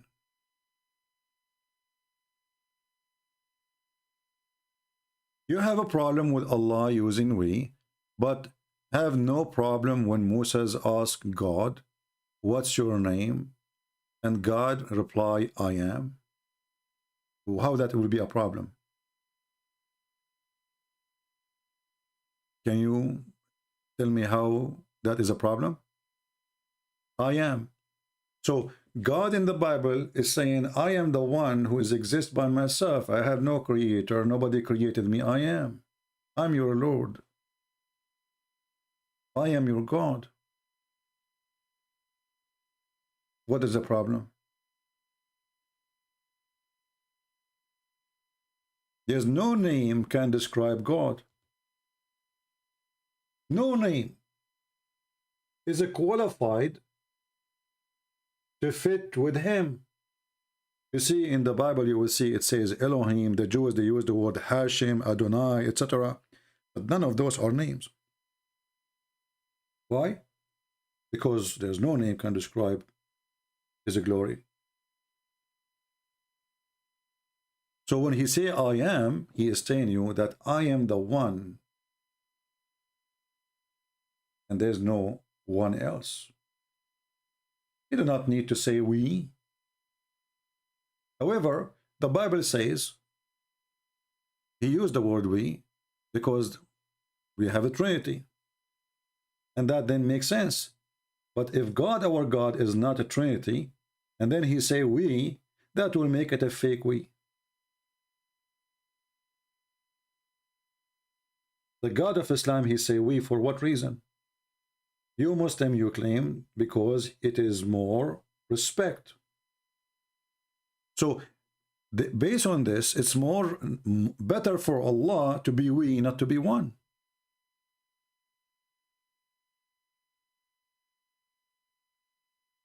The problem that he said, I am we, I am not we. No, because still we believe one God.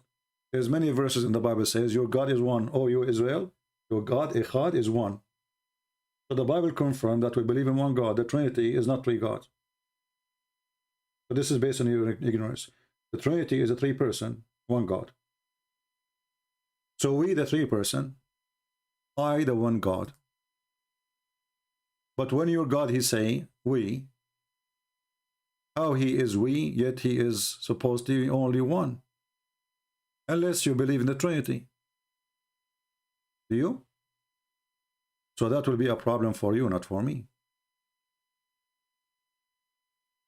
Right away, you go in the book of Genesis, it says the God and his spirit. Right away from the beginning.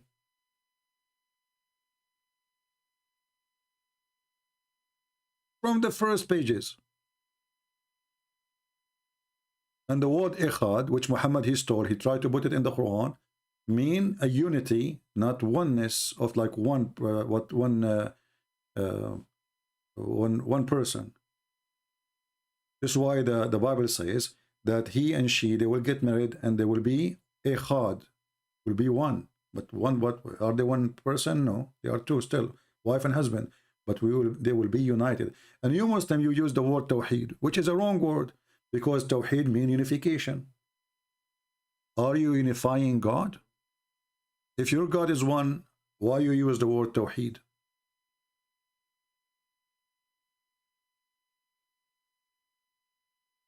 And just to let you know that Muhammad, you do not know what oneness of God is. How we prove it? You know, anyone remember?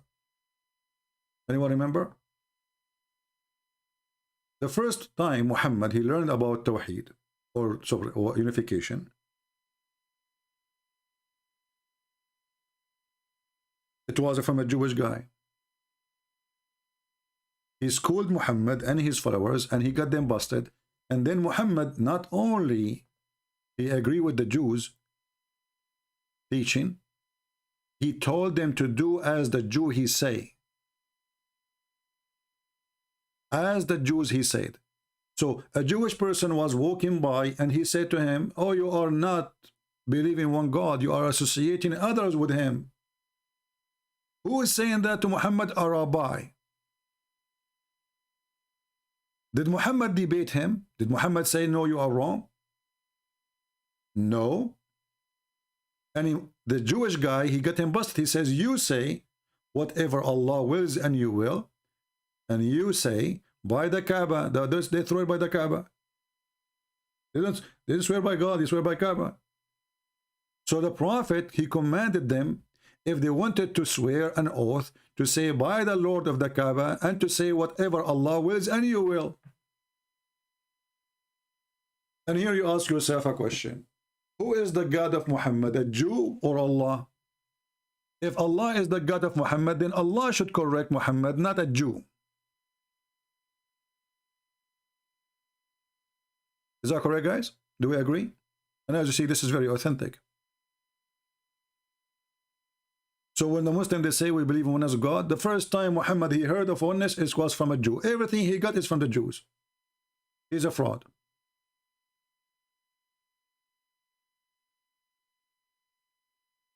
Why Muhammad, his God, did not correct him all this time? They are saying the same thing until a Jew, he walked by. And why Muhammad, he agreed with the Jew? Because he's wrong. He knew. He knew whatever the Jews, they say, he will agree. The Jew, he says that they must be knowing what they are talking about. I think even Muhammad do not understand what the guy is saying. He just agreed. He did not dare to say, he cannot debate the Jew. So he said, oh yeah, you know what, from now on, shouldn't Allah says to him, Muhammad, what are you doing? And look, the Jewish guy did not accuse him that they are wrong. They accused him in something very, very scary. You are associating others with Allah, with him, which means the God. So the accusation and the error he is fixing is not about something like how to pray, how to fast. No, no, no. It's about something extremely scary, associating others with Allah or with God. And Muhammad, he agreed. So all your, the propaganda of Tawheed and etc., it was a story from a Jew. And a Jew, he got your Prophet busted in a speaking corner. And Muhammad, he agreed that he is wrong. And then he told his followers, from now on, listen, don't say what, just say as the Jew says, okay? From now on. Listen, Habibi. Habibi Muhammad. Come here, Habibi. Habibi. Habibi Muhammad. Are you stupid or what, Habibi? You told the people you are Prophet, Habibi. And then you say, I swear by Kaaba, Habibi. Are you stupid, Habibi? Will you do that, Habibi, huh? Should I take your license from you as a Prophet now? Habibi Muhammad. From now on, I have to spank you, Habibi. I have to spank you, Habibi. Okay. From now on, you say whatever Allah wills. You don't say whatever Allah.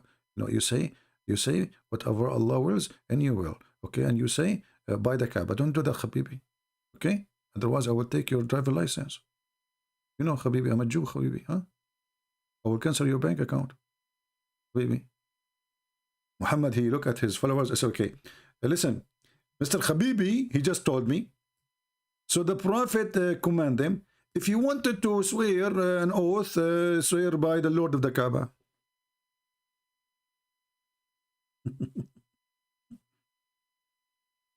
Have you ever heard of a stupid religion like this?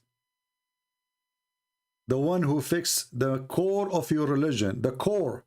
Every Muslim, Tawheed, brother, oneness of God, the oneness of God. And then we find that your Prophet himself, he did not know what the oneness of God mean. And a little Jew was walking by, he got him busted. Some Visa card company.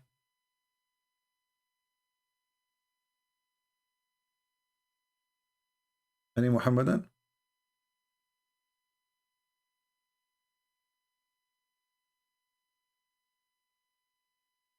Hmm? Who is the prophet here? The prophet is the Jewish guy. Obviously, the Jewish guy, he have more knowledge of the stupid Muhammad. And here you need to ask yourself, all this time Muhammad claimed to be worshipping a God, and yet he is doing a wrong to his God, and his God was mute. His God Allah did not notice. Look, this God Allah, he noticed that the wife of Muhammad is having fight with him. This God, he noticed that Muhammad, he need more women to have sex with them. This God of Muhammad, he noticed that Muhammad, he need to be fix his private part. But this God of Muhammad did not notice that he is worshipping him wrongly.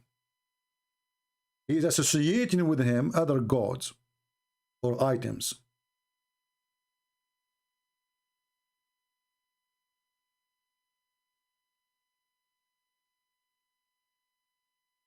I wish I know the name of this Jewish guy. We'll make a status for him.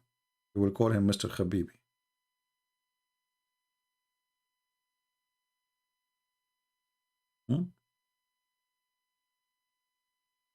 How come Muhammad here, he did not say to him, Allah knows best? It looked like the Jewish knows best. Muhammad, he have no idea. Allah have no idea. The Muslims have no idea. And whatever the Jew he say, he took it for granted. Actually, I assure you, Muhammad, he have no idea what the Jewish guy he just said. I am 1,000,000% sure. You see, Muhammad, he did not say to him, because he's a stupid, he don't dare to say, what do you mean? Like, okay, what's the problem if I say, why you are saying we associate with him by saying whatever Allah wills and you will?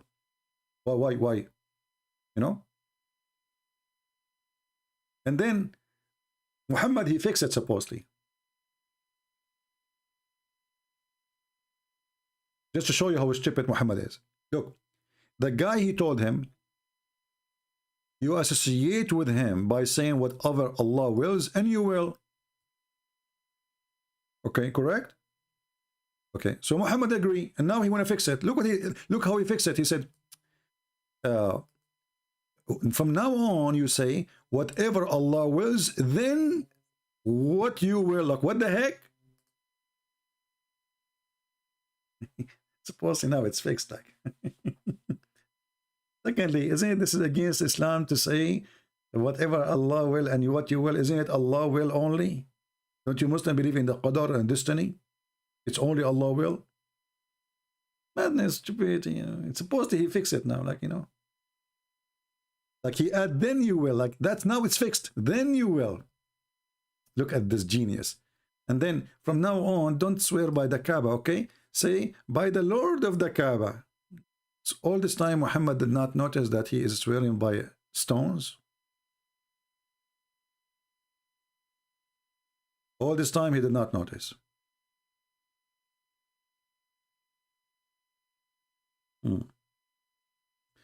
Anyway, I think we had enough for today. We will try to start soon Bible study. If you like to subscribe, you can search for Arab for Christ account, so you can join us there, and we will inform you when we will go live. Actually, today I was going to plan to go there, but YouTube have difficulty in logging in, so we will see what is the issue with it. All right, so I want to say thank you guys for being here. Honestly, I need to go because my feet are frozen. It's really cold, and I have a heater actually here, but it's very noisy, very noisy.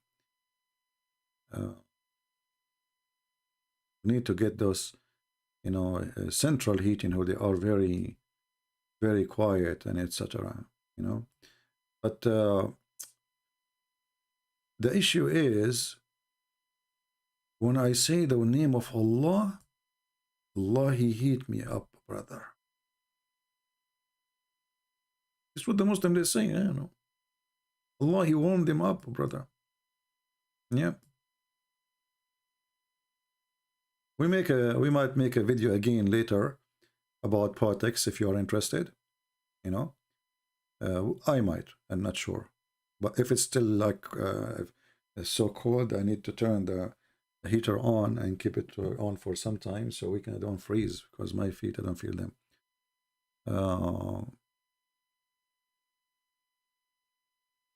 Brand in YouTube. Brand. I don't know what the brand in YouTube mean.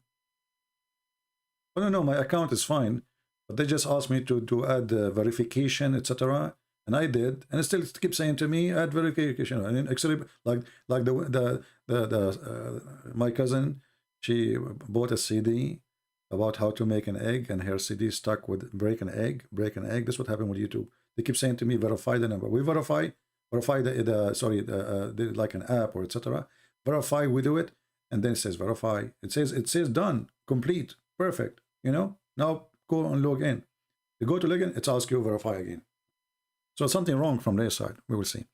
So I might go live on air again if you like to join us, and I will let you know. And then later too, you might either today or tomorrow, I will publish one of my books in Romanian language. Anyone here speak Romanian? Who here is a Romanian?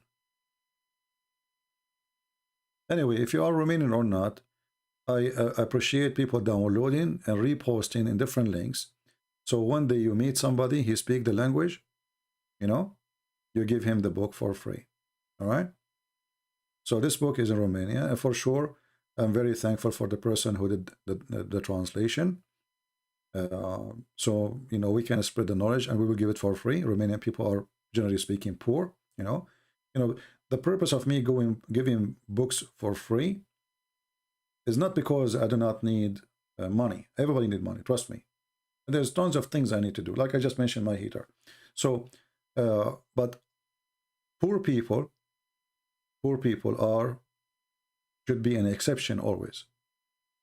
Every nation, there's some people, they have money, they can buy books, they can spend money, right? Not the whole nation is poor. But it's more important,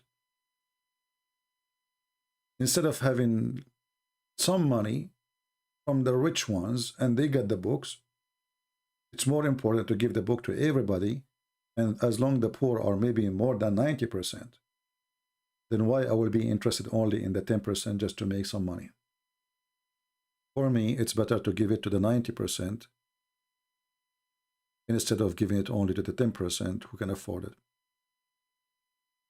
And this is why we give our books to countries which is known to be poor, our books for free.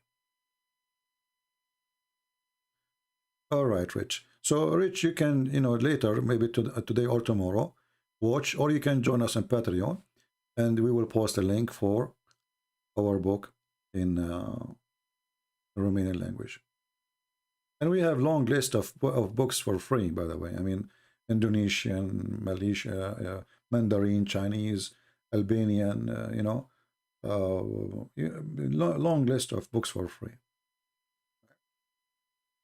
The only thing I'm afraid of, that people, when they see things for free, they think this book maybe is not valuable.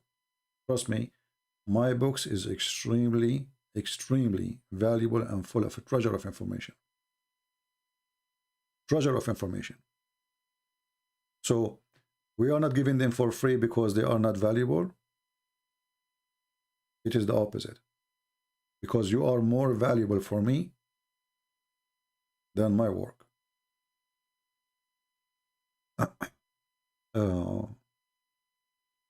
And I hope we will have more books translated soon to more languages. I know a person working in a team working in a Korean language. So we will see when the book is done,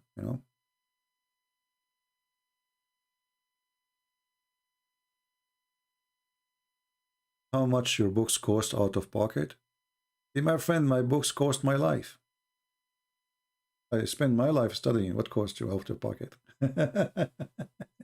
Book is not $1, my friend. Book is not $1. Book is not the time you spend to write a book. It is the time you spend to learn before you make a book. So it's cost me my life. My life to write it, my life even to be killed, you never know. You know how dangerous this cult is, right? So it is literally costing me my life. I spend my life teaching this garbage, my life studying this garbage, and my life might be the price for speaking against it. And you are saying to me what it cost you out of the pocket? That's what you are worried about.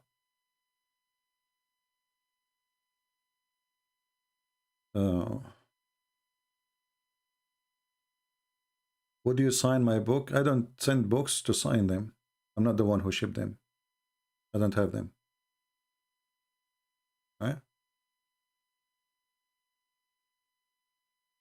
So I don't... The first batch of my books, in the beginning, I did sign books, you know, and send it to people. So if you are like a person who met me, or, you know, when I published my first book, Deception of Allah, the first, I think, 100 book, I did sign them and gave them to people, you know.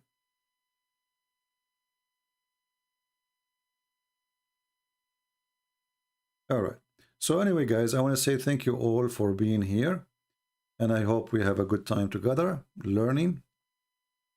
And education is the purpose. And remember one thing. Maybe you are not too much interested in preaching to others. Maybe you are not even Christian. But knowledge is power. Ignorance is weakness. So the more you know, the more power you have. Even if you go and sit between a group of people, you speak about any topic, doesn't matter, religion, anything, you will have your place to be unique between this group if you are a person who prove that you have a unique knowledge.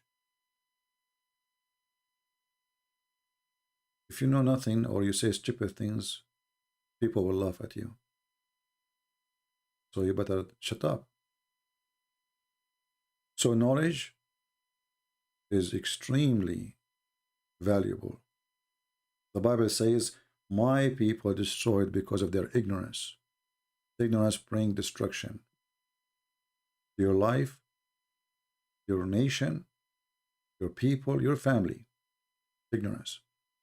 If you do not know how to grow a child, your child maybe one day will kill you. If you do not know how to treat a woman, your woman can be one day your enemy.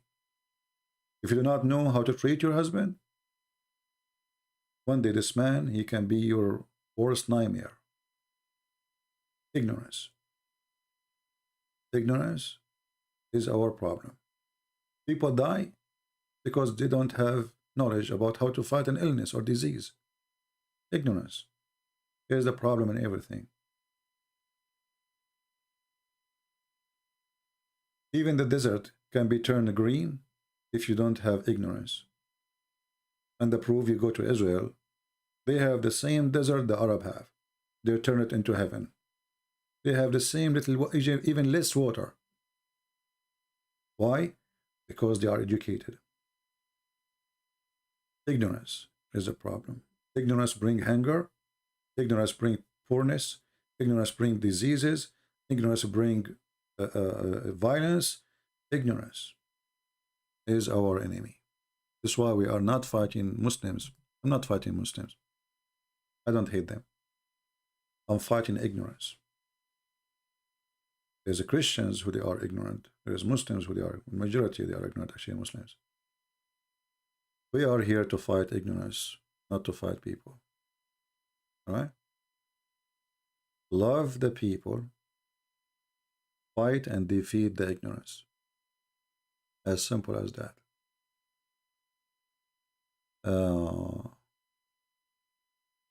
Yeah. So anyway, I will publish the book later, the Romanian. I might publish it even before I mention it in YouTube. I might publish the link in Patreon. We will see, and then we go from there. All right. I might publish it maybe in 5 or 10 minutes in Patreon. So I want to say thank you guys, until we see you soon again. I might go live again a few hours from now if you like to hear me. But this time we'll talk about politics. We'll talk about what's happening between the Russian and Ukrainian. Be careful, my opinion might not sweet many people, because I don't take a side. I say things as it is. Thank you very much. May the Lord bless you. Until we see you soon again, Christ is Lord, and everything else is false. Thank you.